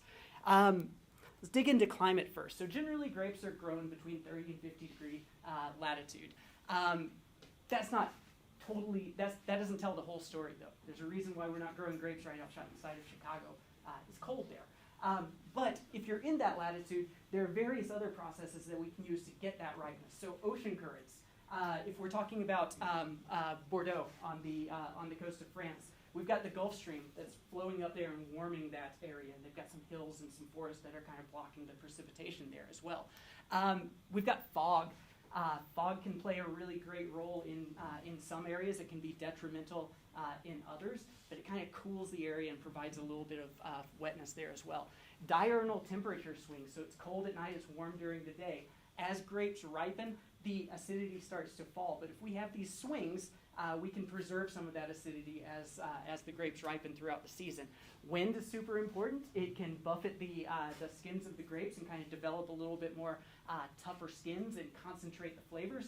It can also blow away some of the pest problems that we see, some fungal issues, and also kind of provide some airflow in the vineyards as well. It can be too much as well. We can run into that. The photo I have here is Petaluma Gap, which is what's bringing some of the cool air from the ocean into Napa and Sonoma. So it's got some nice fog there as well. And of course, as with everything with climate, we've got fungus and bugs and rain and hail and all of these things that can destroy a crop one year to the next. Soil. Soil is hugely important, especially to wine nerds. And we can talk about all of the different types of soil that we experience.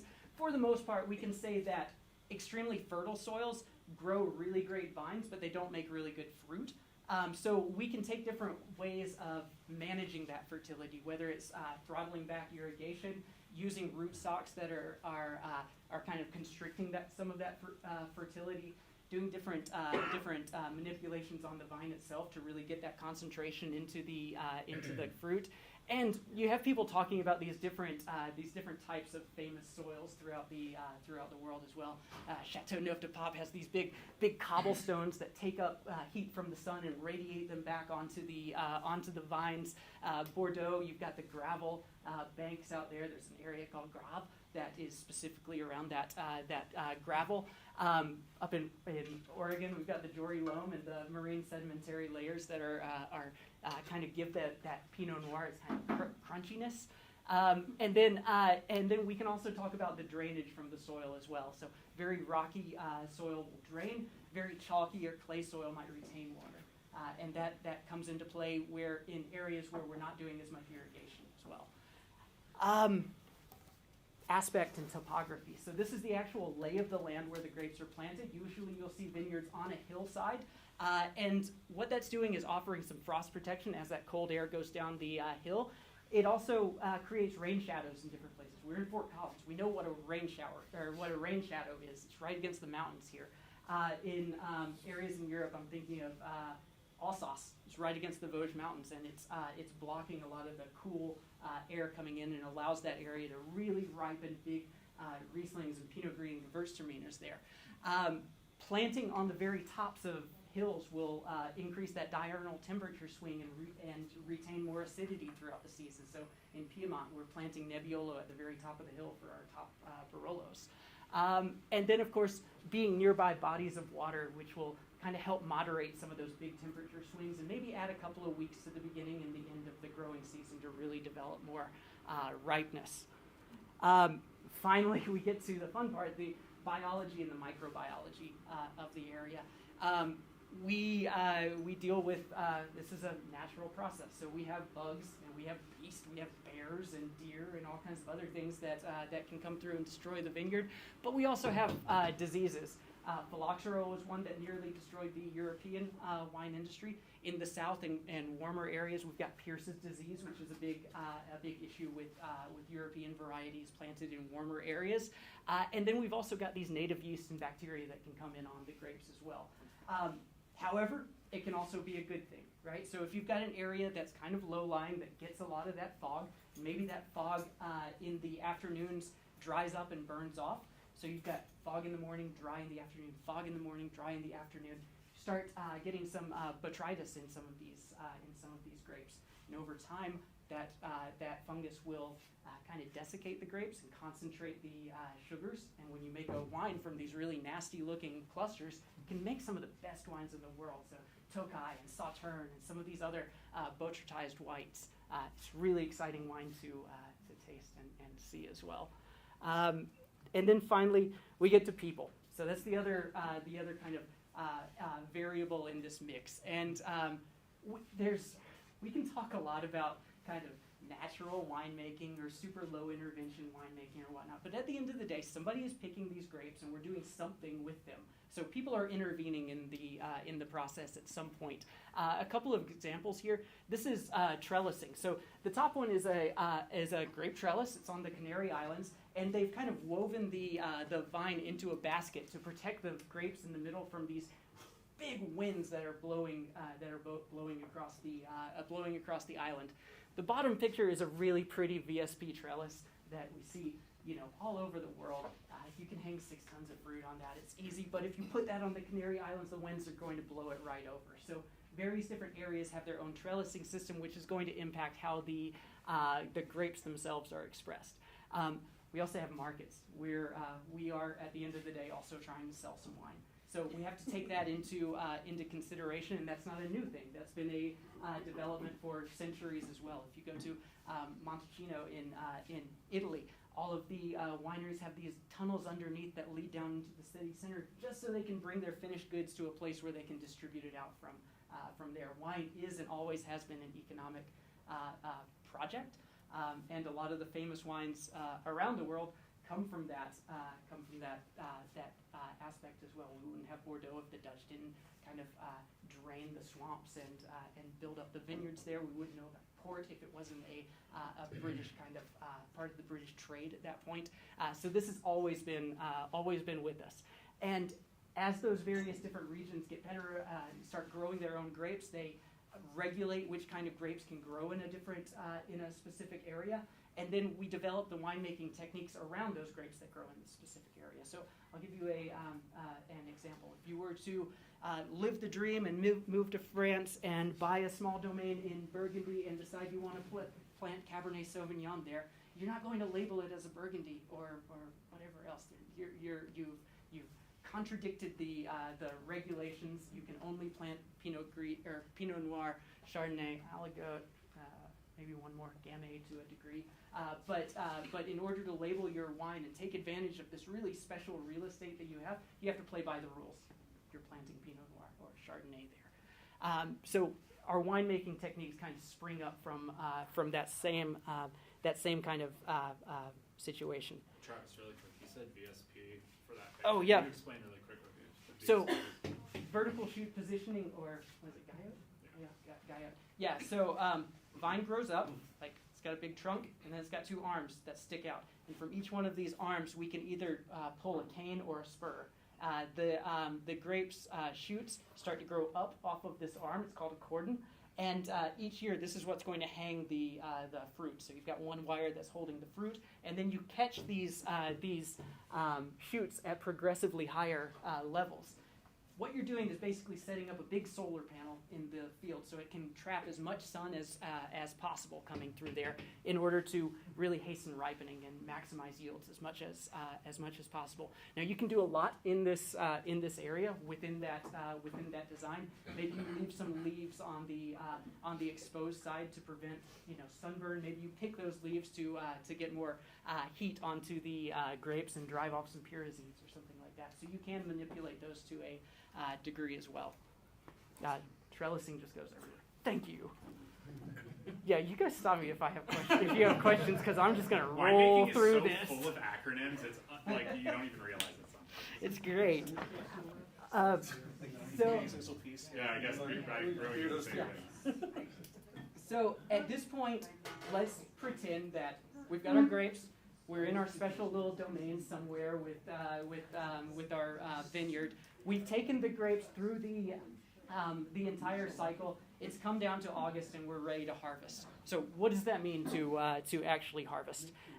This is kind of what we're looking for when we harvest. Throughout the growing season, the grapes are ripening and sugars are increasing. At the same time, acids are starting to fall and decrease and be consumed during the ripening process. And then right in the middle, around between, let's say, beginning of September and end of October, we're in this harvest window. And that's when not only are our sugars and our acids are in balance, but a Syrah smells like a Syrah.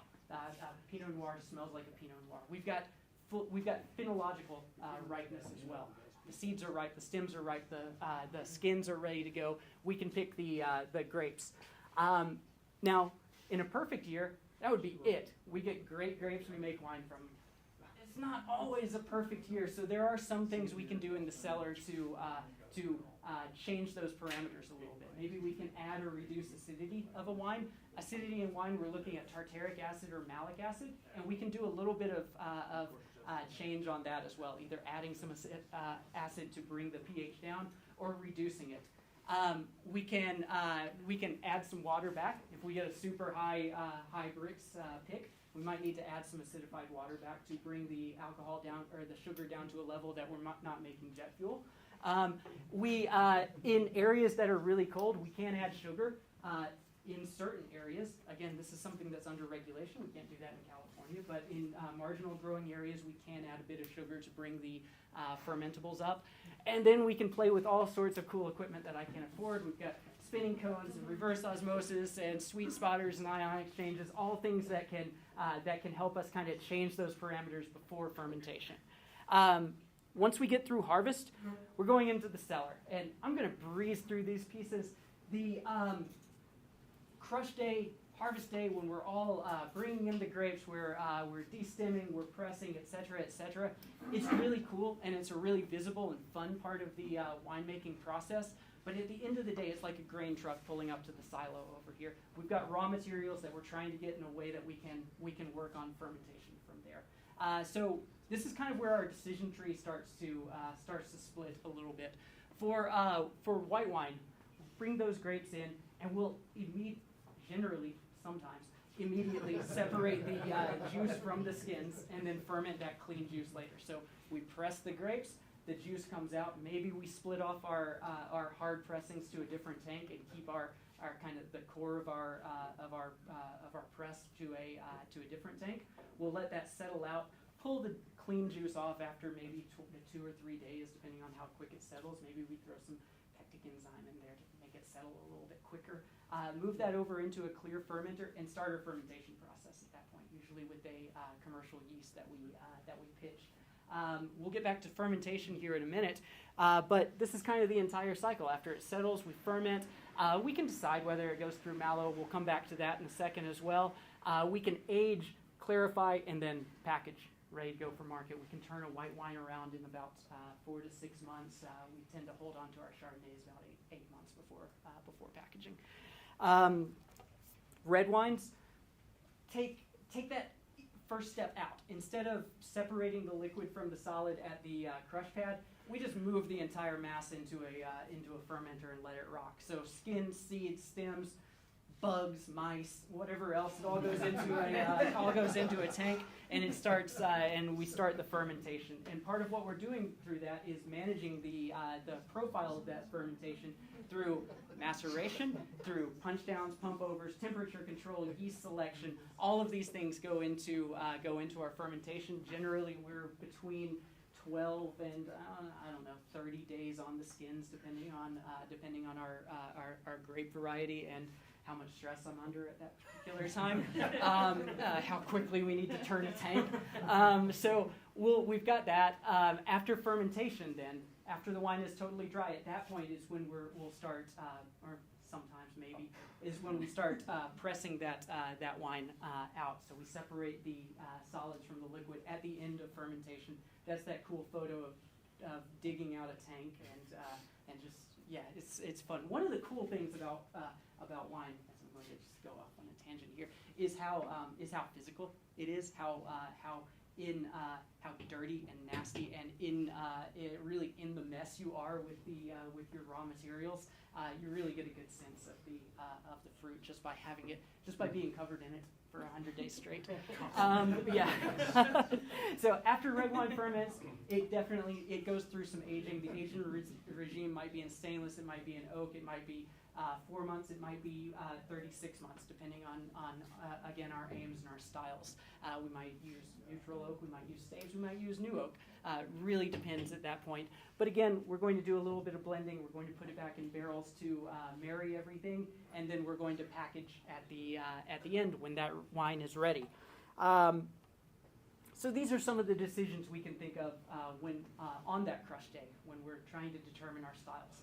These are all planned out well in advance so that we know the different fermentations that we're going to be running, because as Eric said, we get one shot. We want to run this smoothly, and we want to take good notes so that we know what to do for next year.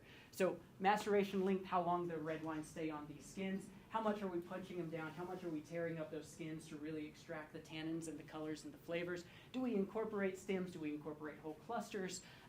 Which kind of yeast are we using? For our whites, do we ferment in barrel? Do we ferment in stainless? Do we ferment warm, cold? Do we incorporate lees or malolactic? All of these things are decisions that we can make ahead of harvest. And then once harvest gets here and things go totally sideways, we kind of we ad hoc a little bit. But the idea is that we have a broad palette of grapes and fermentation styles that we can use to eventually build our final blends and make something really harmonious at that point. And we learn a lot along the way. Fermentation. What? Yeah. Wine yeast is a completely different genome than beer yeast, correct? It's Saccharomyces or Saccharomyces. Okay. So they're very much related. I think the wine industry, we've developed such a wide portfolio of commercial yeast that we can really pick and choose which yeasts are going to accentuate different pieces of the wine. I'll give you a quick example. We did Cabernet Franc from Washington this year. We split it up into two different fermentations. One was a native yeast fermentation. One was a commercial yeast fermentation as well. Commercial yeast was selected to create more glycerol during the fermentation to really help the mouthfeel and kind of broaden things out on the palate. Didn't do much for the aroma though. However, the native ferment, it's focused and kind of in a little bit thinner body, but the aroma is beautiful on that. So eventually what we'll do is take different fractions of those fermentations and blend them together for our release. So, you know, we're not super big. I'm not playing with four different yeasts for every ton of grapes or anything like that, but we are selecting our yeast to eventually blend back together and make a coherent whole. A lot of wine yeast too is not optimized for maltose. That's one of the big reasons that it doesn't work transferably. It can get through fermentation, but it really stresses it out. Gotcha. So, yeah. There's no maltose to deal with in grapes. And I mean, wine yeast, it can push 18, 20% up there. If you pitch a rescue yeast or something like that, it can really push higher alcohol. They're very resilient, and we'll get into. Actually, we're on that slide now. We'll talk about fermentation. What a great transition. So yeasts are kind of suited to wines. They can exist in kind of low oxygen environments. They can exist within the pH range that we're making wines. They're very tolerant to alcohol, and they consume glucose and fructose, which are all great things to making wine. What you see here is a photo from Domaine Detail. They're in Saint-Vin in Burgundy. These wines retail for $70, $80 a bottle in the U.S. So what you're paying for that is A, that terroir, and B, a college intern to get really familiar with your grapes in these. But this isn't like an old photo. This was from the 2010s. So this is still happening in Europe. Again, it's a very physical process. You really get in there and get to know the fruit.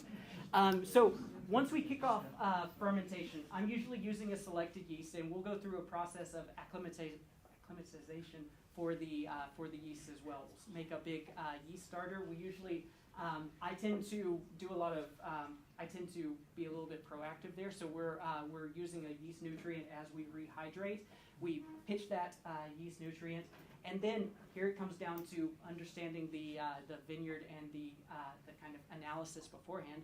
We'll look at the assimilable nitrogen for the yeast as well, and that can kind of give us a hint as to whether we're going to supplement nutrition throughout fermentation. I know from working with it that our Colorado vineyards have plenty of nitrogen in there, and if I add additional nitrogen, it's just going to rip through fermentation, and it's not going to give me the profile that I'm looking for. It can also kind of give some really like silly fruity characters on the wine as well. Now, another vineyard, our organic vineyard in Washington, consistently needs another hit of nitrogen, kind of right when fermentation really starts to pick off. So after the yeast is kind of expanded and gone through its lag phase, it needs a little bit more nitrogen at that point. For a long time, the tool that we were using for that was DAP, diammonium phosphate. It's something we can continue to add, but I think we're also looking at some more like organic nitrogen compounds as well. Something that also has some amino acids and minerals in there too. Thiamine, I think, is really important for the yeast health.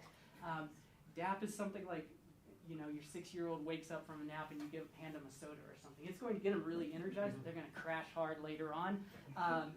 Organic nitrogen is something that can kind of carry the wine through fermentation a little bit easier as well. Just a comment on that. Yeah. I mean, seltzers, when we're making seltzers, we have to use DAP Yep. because all you're basically doing is using a sugar base, and the yeast really needs a little help when it comes to the nitrogen. So. And seltzers are an extremely inhospitable environment for there as well. There's not much for the fermentation to really hang on, so you're constantly providing something for that. A lot of times you're using a champagne yeast anyway to try to make it. Yeah, which comes with its own issues sometimes.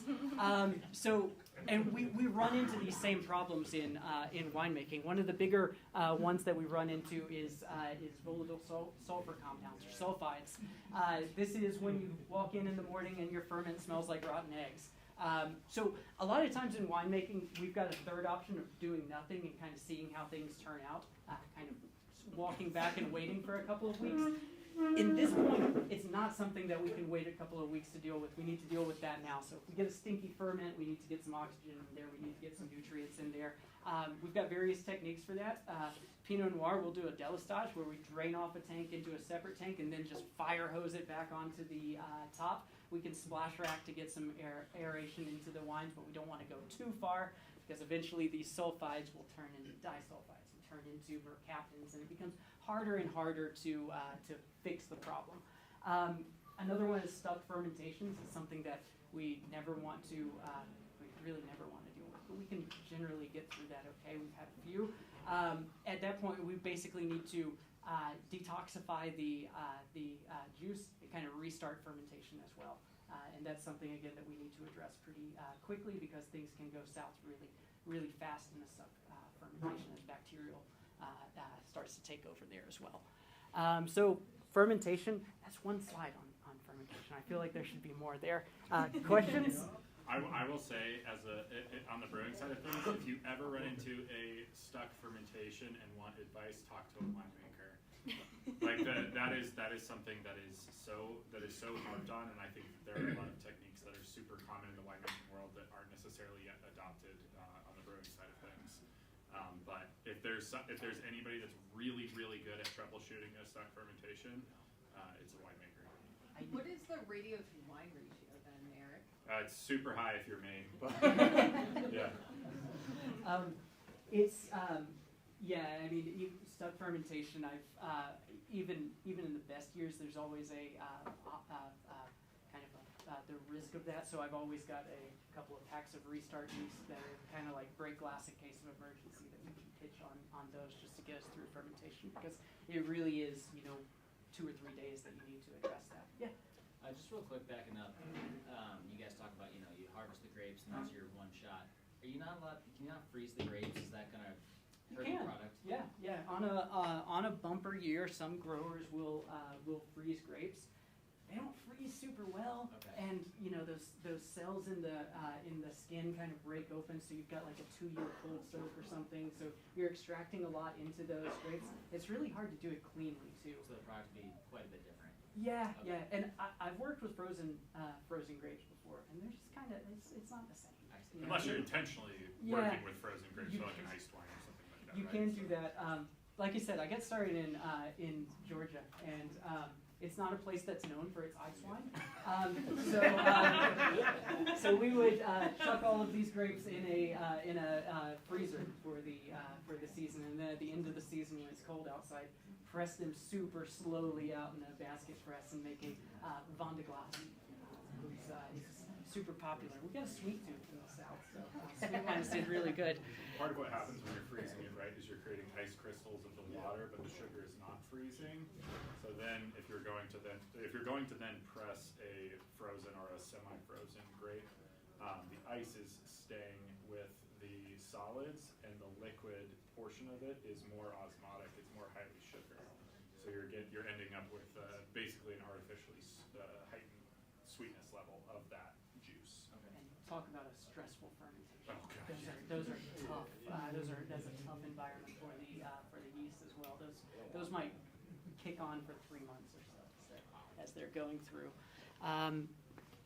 Fermentation? Yeah. Questions? All good? Sweet. You got one over here. Oh yeah, go for it. Do you ever pitch multiple yeast strains at the same time? Not necessarily, no. I usually, if I'm using multiple yeast, it's like Eric said, we're doing an experiment and trying to trial them. So I'm trying to control for those different yeasts. That's not always we can't control specifically for that yeast because we are fermenting in open air. So generally, there are some native yeast that can take over up to about 2% alcohol. After that, the native yeast tend to die off and sac starts to take over. But we do get quite a few cool kind of flavors in that first 1 or 2 ABV, the first couple of days of fermentation. So I personally like to see a cap start to rise, see a little bit of activity before I pitch the commercial yeast, just to get a little bit of complexity into the wine.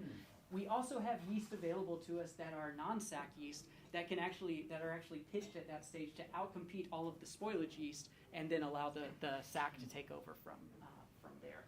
There's some really cool commercial yeast as well that are blends, right? So you've got some non-sac yeast that outcompete up front, and then eventually you're going to get to a phase where the Saccharomyces cerevisiae is going to take over. But I've had customers that do like 6, 7 different species of yeast, not just yeast blends, but like species of yeast to try and make something unique. Usually it doesn't work super well, but like it's interesting. It's a cool story, though. Yeah. You spend a lot of money to tell a good story, but there is again a huge catalog of wine yeast that we have to choose from, and I think every year we trial 1 or 2 new yeast, but overall I also have 6 or 7 yeast that I know are going to work for me and my style every year, and I'll keep coming back to those for specific wines from specific vineyards. Get to know them really well and work with that. So after we're through fermentation, we start to age the wines. Aging is super important. It's this kind of slow oxidation process that's softening the wines up. It's helping to integrate the acidity and the alcohol. In France, it's called élevage. It's like you're raising a child. And really at that point, we take these wines that are kind of rambunctious and young and out of sorts, and we're directing them in a way that we want them to grow at that point as well. Oak is really important at this stage as well. The oak tannins and the grape tannins can kind of work together to build these longer and longer chains. When you taste a really young red wine, the tannins are really kind of short and chalky and grippy and frankly kind of unpleasant. But over time in the barrel, they begin to form longer and longer chains that are perceived as softer on your palate. So that's really what that aging process is going for. Lees are really important, at least to me in winemaking. They can kind of act as like sandpaper on a wine. So we do a process called batonnage on our barrel fermented whites and rosés, where we're stirring up those dead yeast, getting them back up into suspension, and letting them fall back through the liquid. Kind of softens everything and incorporates a little bit of olive character into the wines as well. Makes everything smooth and creamy and whatnot. And then we can actually use lees from different fermentations too. It's one of the tricks to restarting a stuck fermentation is adding some lees from another ferment. We can add them to barrels to kind of clean up some of the sulfur compounds as well. They're very useful. They're somewhat antioxidant as well, so they're kind of protecting the wines. And then finally, blending and marrying. Blending is when you go out and drink a Cabernet Sauvignon from labeled California. It really just needs to contain 75% Cabernet Sauvignon to be labeled as a Cabernet Sauvignon. The rest might be a blend of whatever else. That changes in the different growing regions. If you want a Pinot Noir in Willamette, it needs to be, I think, 95% Pinot Noir to be labeled as a Willamette Pinot Noir.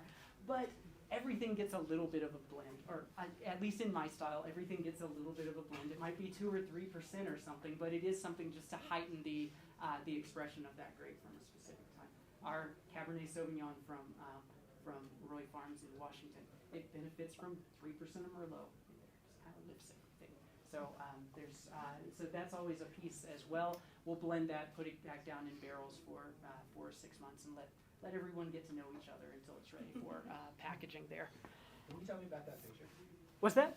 Oh yeah, this is a barrel. It's got a glass on one head, so you can kind of see what's going on in the middle. These are the lees after a batonnage. So you stick a stick down in the bung of the barrel.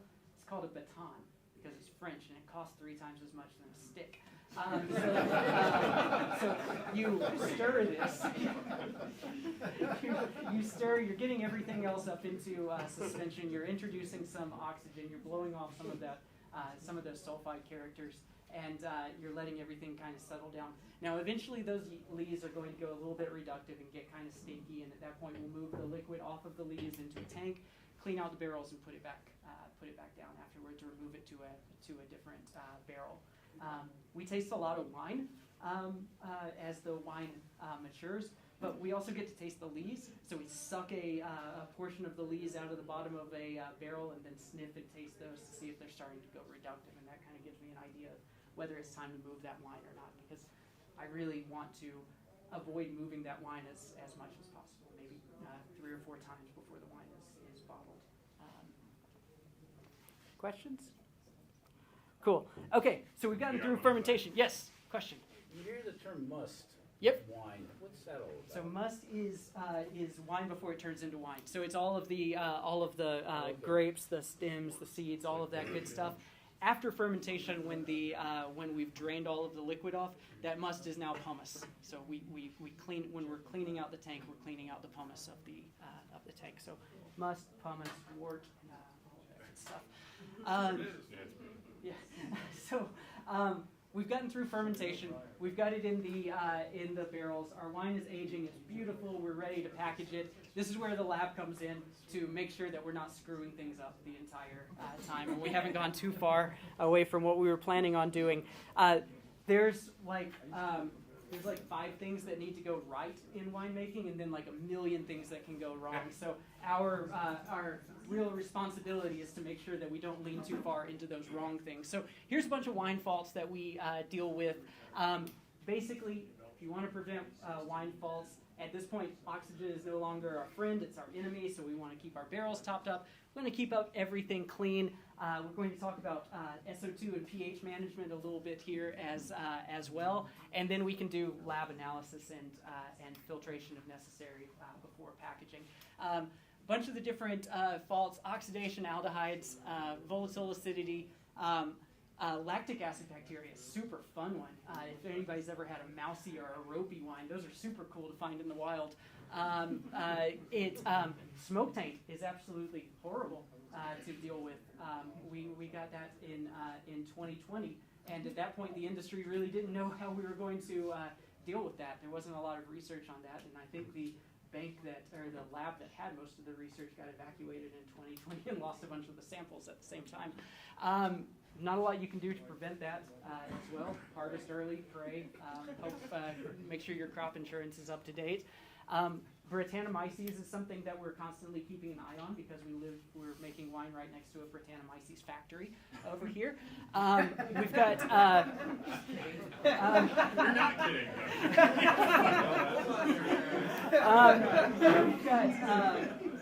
We've still got the disulfides to deal with after fermentation.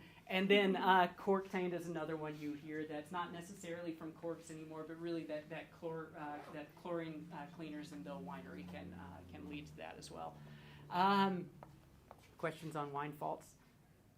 They're super fun. They're nasty. So now we're going to do a little dive on sulfites in wines because this is a fun thing that everybody wants to talk about. Because then we get into this whole conversation around low intervention and natural wines, and frankly that conversation has been going on for 30 years now, and it's kind of tired at this point. So SO2, sulfites in wine, sulfur dioxide is something that's been used as a wine preservative for a couple hundred years now, maybe longer than that. And it's an antioxidant, it's antimicrobial. We can use it at really low concentrations to help preserve our wines against oxidation and microbial spoilage. It's entirely dependent on the wine's pH. At 3.1 pH, I need about 10, 12 ppm of SO2 to protect the wine. At 3.9, 4.0 pH, I need like 100 ppm, something like that. I forget my log at this point, but an amount that would be perceptible on your palate. So again, this is where that acidity and harvesting at the right time is super important. The lower pH that we can get while still retaining that right flavor, it's going to be easier for us in the cellar to kind of manage that. SO2, you hear a lot of people that are convinced that SO2 is giving them, or sulfites are giving them headaches in wine, and there's certainly a percentage of the population that is sensitive to sulfites in wine. I will say that dried fruits have about 10 times the amount of sulfites that wine would. And there's also a lot of other compounds in wine that can make that same flush feeling or headaches and whatnot. Tannins can elicit a histamine response from people as well. So it is possible to make wines with no SO2 as well. But man, you are walking a tightrope, and everything needs to work exactly right. However, science is amazing, and we have some alternatives now as well. We've mentioned the non-sac yeast at the beginning that can help outcompete some of those microbial spoilers. We've got chia sand-based things that can kind of help preserve the wine. Tannins can help preserve the wine as well. We've got a variety of different tools at our disposal at this point now, so there doesn't need to be that sharp divide between natural and whatever the opposite of natural winemaking is. So yeah. This is why it's been a contention. So sulfites in wine is something we use. Stability on wine as well. First one up at the top. These are something that the industry has really nicely called wine diamonds. That's sexy, right? Everybody wants that in the bottom of their bottle. No, it's tartrate crystals that fall out under low temperature. We can preserve this, or we can prevent this by chilling the wine and seeding it and having all of those fall out in the tank before we package. We can also throw CMC in the wine and kind of stabilize everything so that it won't actually fall out of suspension. But really, it's kind of an aesthetic decision. However, it's very much an economic decision because not everybody. If there's 10,000 SKUs of wine on a shelf, most people aren't going to pick the one that has a bunch of sludge at the bottom. So we want to kind of clean it up that way as well. The bottom photo is heat stability or protein stability. And as brewers, you guys are super familiar with proteins. In wine, we need to drop those proteins out. It's a fining process. We use a clay called bentonite that that's negatively charged. It attaches to positively charged proteins and drops them out. There are other ways we can do that as well, but that's kind of the most common. I tend to I know that on Sauvignon Blanc it's going to need a little bit of bentonite fining after it comes out of fermentation. On some of our other wines, I feel pretty confident about adding bentonite during fermentation and letting it settle out with the lees. We come through pretty clean at that point too. These are both really easy to test for and correct. Heat stability is super fun. You just use a sous vide and warm everything up and see if it drops proteins. And then you do your bench trials. You can overfine as well with bentonite and strip some of the flavor and character from the wine. So it really is this kind of balancing act between aesthetics and stability and flavor. Is that something that could be used in beer as a clarifier? Yes. Yes? Bentonite's not as specific as some of the other ones. So. I just never heard anyone using it. So I was just curious. No, there are other fining agents as well. We're vegan and all of that good stuff. So there's plenty of other fining agents that are, gelatin, isinglass. What's the other one? Casein. Yeah, a couple of those. Yeah, these types of things that don't fall under that. But I think largely bentonite is probably still the most common one in the industry. In wine, you don't have to care about having foam stability. No, right? no. Like you're not gonna run into something where it's like if you put a bunch of bentonite in there, now you're not gonna have any head proteins. So. Okay. Now, just playing off of that though, if you are doing a sparkling wine and you've got tartrate instability, now you've given a lot of nucleation sites for that CO2, and when you pop that bottle, it makes a big mess. Nobody likes that. People think that that's broken glass. Yeah. Like that's a big recall thing. People will be like, "There's broken glass at the bottom of my bottle." It's not. It's just cream of tartar and crystals. You can crush it all up and put it in food. Yeah. Trying to get the wine. Yeah, it makes a great souffle. We could yes. What can we learn about preservatives from wine? What can we learn about preservatives from wine? That's an interesting Because you're question. talking about product stability, and I mean, people are going into non-alcoholics, and what can we learn from wine and the stability of wine? So again, a lot of the stabilizers that we have are dependent on pH and really work within that limited range of wine pH. We've worked on a hop water here where we used SO2 for stabilization, and I think on taste panel we felt that we could pick up a little bit of that flavor in there. Now we can also, if we're just concerned about re-fermentation, we also have the ability to use potassium sorbate. It's effective for a period of time, but it does have kind of a expiration date on it for a while, and it kind of, I've never had this happen, but theoretically malolactic happening in the presence of potassium sorbate can lead to geraniol taint, which I think you can mitigate that through other ways, but it is a factor there. Honestly, though, this is how we stabilize for most of our stuff. We're either going to sterile filter it down to 0.45 to take out all of the bacteria, or we're going to flash pasteurize it at that point as well. I think SO2 is a really useful preservative kind of across the board, but it's a hammer and not everything is a nail. It's pretty broad based, and we can probably find some other products that can work better for those different applications as well. Travis is so right about the pH thing too, though. That's one of the things that I don't think is fully noticed.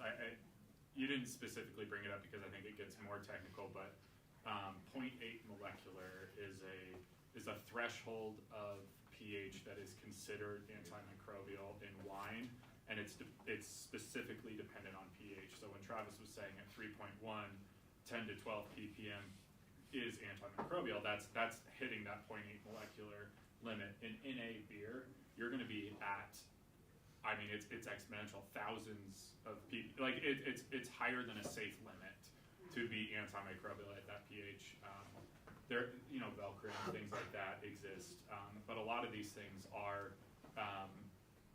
playing with pH and playing with alcohol, right? Like these are things that are ceasing a refermentation, not necessarily killing things that could exist. Exactly. So they're stopping that yeast or bacteria from reproducing. They're not really taking anything out. When we want to take it out, that's where our filter comes in. So we'll start with a 3-micron filter for wines, just to kind of clear them up and polish them. We can go down to 1 micron if we want a really bright shine on there. And then for our wines that have not gone through malolactic fermentation, we haven't even talked about malolactic fermentation. God.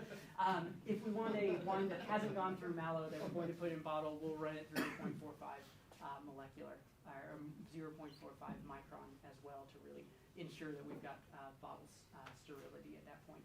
For our beverages that are back sweetened and fruited, we do pasteurization. Here's a fun photo of a wine that didn't, or a can that didn't go through a great pasteurization. So at this point, yeah, exactly.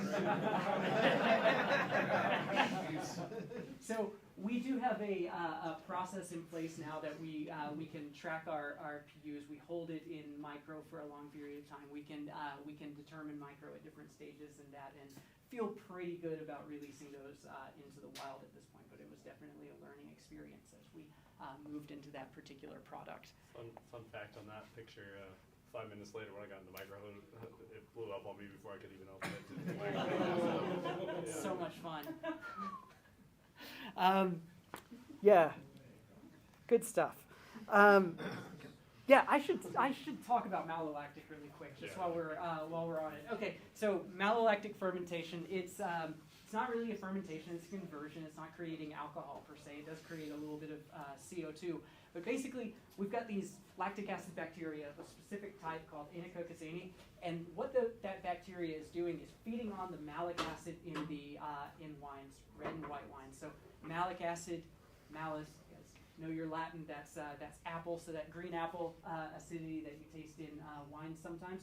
This bacteria will take that really harsh acidity, convert it to lactic acid, which is a lot softer and more kind of smoother on your palate, maybe a little bit broader, and convert that until all of the malic acid is consumed, or the majority of malic acid is consumed. And that's where we get buttery Chardonnays from, right? Because one of the byproducts of that conversion is diacetyl. Everybody in this room loves diacetyl. I know it. It's my best friend. Because every time I put one of my wines on taste panel, I'm like, there's diacetyl. Damn straight. But that's your reaction to Brett, right? Yeah. So yeah, diacetyl comes from that mallow. Sometimes if it's not really healthy, it can give a lot of like buttered popcorn kind of vibes off of it too. But overall, especially for red wines, it's an essential part of that process, because if you think of it, that really bright kind of green apple acidity paired with really tight tannins in the red wine, they're kind of clashing. And again, it's painful. It's not it's not something fun to drink. We'll taste some of it here in a minute. So it goes through that process, it smooths things out, and at that point the wine is in barrels. We kind of call the fermentation finished at that point, and we're ready to move it on to the next stage. But yeah, malolactic is an important part of this process as well. So all of that done, we've got stability, we're ready to package. We're going to go into package, and we've got a variety of packaging options here. We do keg, bottle, and can, but really it's just an evolution over time. The Romans have their amphora. We did bottles for a couple of centuries, and now we're doing cans as well. Really, we're looking for a container that prevents oxygen from getting into the wine and also packs up and ships pretty easily as well. Honestly, the amphora that were created were made so that they can kind of stack nicely in the hold of a ship and be carried across the Mediterranean. So logistics and packaging have always been a part. With the low pH that I'm kind of hearing with the wines, has that been an issue with sorts of different cans and liners and stuff like that? Thank you. What a good question. Yes, so canned wines. Canned wines have kind of grown over the last 5, 6, 10 years or so. It kind of falls in this kind of alternative packaging realm. Cans are not probably the first thing you think about for wines. There's a lot going that's not going in their favor. Super low pH, high acid or high alcohol, big acid, and of course we've got that SO2 thing kind of hanging out here too. All of those things can corrode the can liner. Once that can liner is corroded, you've got all of this liquid in contact with aluminum. It starts this chain reaction that starts to reduce or cause reduction in the wine. You pop open a can of wine and it smells like rotten eggs. And the lids too, right? The lids can't have. Right, so they're seamed on there as well. But we've been using the second generation cans from Ball. We've had really good luck with those. The other thing that we do that's a little bit different is that we know if a wine is going into a can, so we build that wine from the beginning to know that it's going into the can. So we can tailor our pH to the cans. We can make a red wine with super low tannin so that when somebody takes a can and chucks it into their fridge, it still tastes good when it comes back out. We use super low SO2 on those wines as well. We try to not go above 30 ppm total on those wines. So we're really using all of the tools in our arsenal and keeping a very clean and kind of and using more of a reductive winemaking style for those wines that are eventually going to go into the can. So we're taking precautions all the way around. When we started this project, we were hoping for about a 4 to 6 month shelf life on these cans. We're seeing 12, 14 months at this point. So I've been really pleased with how that's worked out. Travis, are you keg versus can? Are those different strategies? Not necessarily. So the way I come down on it is that keg and can are kind of a snapshot of the wine in the tank. It's not really going to evolve too much in a good way in the can. The bottle, on the other hand, is just kind of one more step in that wine's life. So in the case of bottled wines, we can take a lot more liberty with the wine, be maybe a little bit more creative, as well as really make a wine that's built to age and kind of carry its life through the bottle as well. I really want my wines to improve after a couple of years in the bottle. Right. I think that's something we want to look for, at least change in an interesting way. Keep in mind that the end goal for wine, the end of the life, all of these wines are going to turn into vinegar at some point, so we're just trying to kind of shepherd the wine on its path there. So yeah, cans, bottles, kegs, we do it all. We're split around 60% cans, with the remainder going into kegs and bottles. Most of our limited release small batch wines are put out in bottles. Our core wines go into cans and kegs. Kegs have been great for us. I love kegs. They're just so easy to fill. Just curious, as making wine as long as you have you ever dabbled in intentionally making vinegar? No, not intentionally. But there's a line on the TTV report where you can send wine to the vinegar plant. So it's something that does happen. I made like 1.2 million gallons of vinegar. Like, yeah, it was delicious. If I've got a wine that's really, really in trouble like that, I'll more than likely send it to a distillery and bring it back in as a port base or something like that. So you can use it in other ways. Where do you see like the Tetra Pak packaging in your Oh, wine? Where's John Bass? Yeah, there he is. Yeah, he's going to install one over here. No. You've been invoked. No. Tetra Pak is something that's definitely we see more of, and they're very, I guess, sustainable. They can be carried everywhere. They don't have the can. I don't have the foggiest about how we would fill them or market them at this point, but I guess have you looked at them kind of, if you have cans here where it's snapshot, drink it, you don't want it to go, bottles here where you want it to kind of evolve, is Tetra in the middle or is Tetra more in that can where it's pretty much done, you don't want to see it change? It's impermeable, and even those boxes, they've got a bag inside that's kind of keeping the oxygen out. Now, where we can get into kind of that discussion is around screw caps, because at this point we do have screw caps that do let in a bit of oxygen over time to help the wine evolve there. But yeah, basically, all of those alternative packaging are really built to keep oxygen out of the wine and kind of give that inert environment. Yeah. Back to kegs. What do we use to push it out? Nitrogen or CO2? Depends on the wine. On our sparkling wines, CO2 is great. On our red wines, I really push people to use nitrogen or at the very minimum beer gas or something like that. Yeah, CO2 in red wines, again, we're looking at that sparkly and zippiness that really doesn't play well with the tannins there. Right. Yeah. And another quick question. Yeah. So, we brewers have the American Society of Brewing Chemists with the test methods. What does the wine use? They have their own special testing?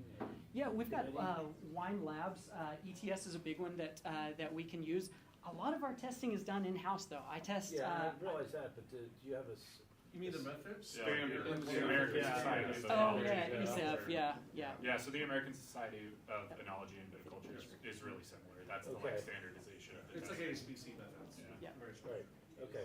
That answers my question. Yeah, so we do have that. So we've got a baseline of things that we can look at there, and and then I test a couple of times a month on my side as well. Really just pH, SO2, TA, things like that, just to make sure that things are still going in the correct direction. And then John and Eli plate everything and run micro on the brewer. Yeah.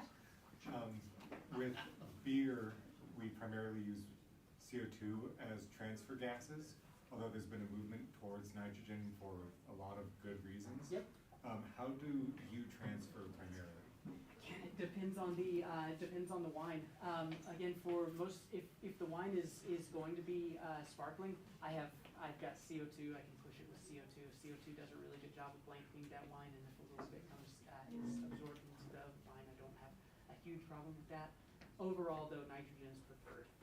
I just feel like it's softer on the wine as well. It's not absorbed as much, and a lot of what we're doing is in closed tanks at cooler temperatures, so it doesn't dissolve as much into the liquid.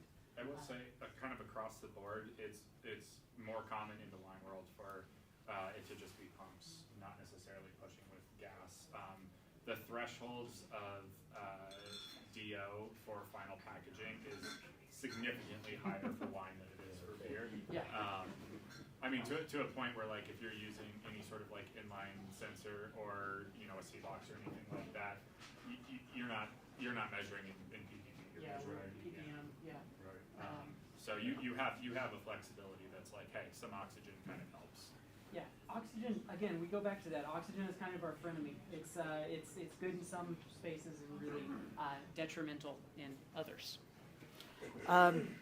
So we finally, at this point, gotten our wine in the package, and now we're going to evaluate it. And this is the fun part where we get to actually taste the wine. And we try to be really objective about how we taste wines, and that's where these two kind of standards come from. CMS and WSET are two of the certifications that are used, and this is kind of this deductive tasting method where you're going through and evaluating all of the different components of the wine, sometimes with the intention of identifying a wine at the end of it, other times just really trying to get a sense of what that wine is and the quality of the wine.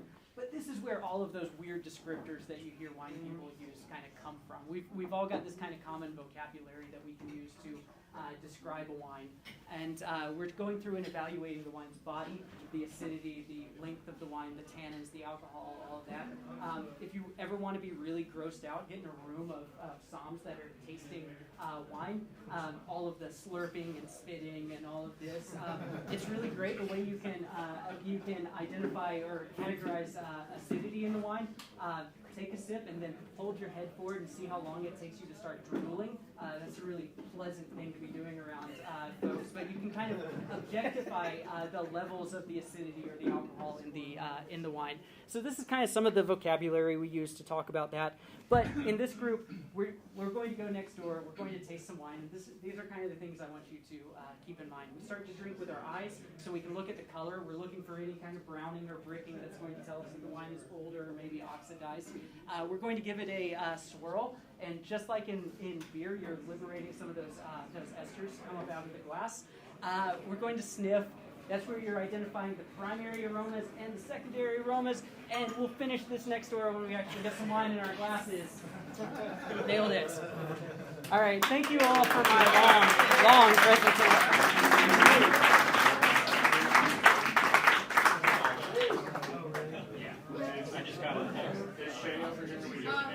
All right, remember that you should take your glasses and put them in the specified buckets. And then we are going to be moving to the Odell Wine Project. Your stuff here. We will have the opportunity to serve back, but the tap room will be closed. Got it? Got it? We're going to go the alcohol. That's important. Keep the ones that are different to you. Those that you want to keep. Once you want to keep.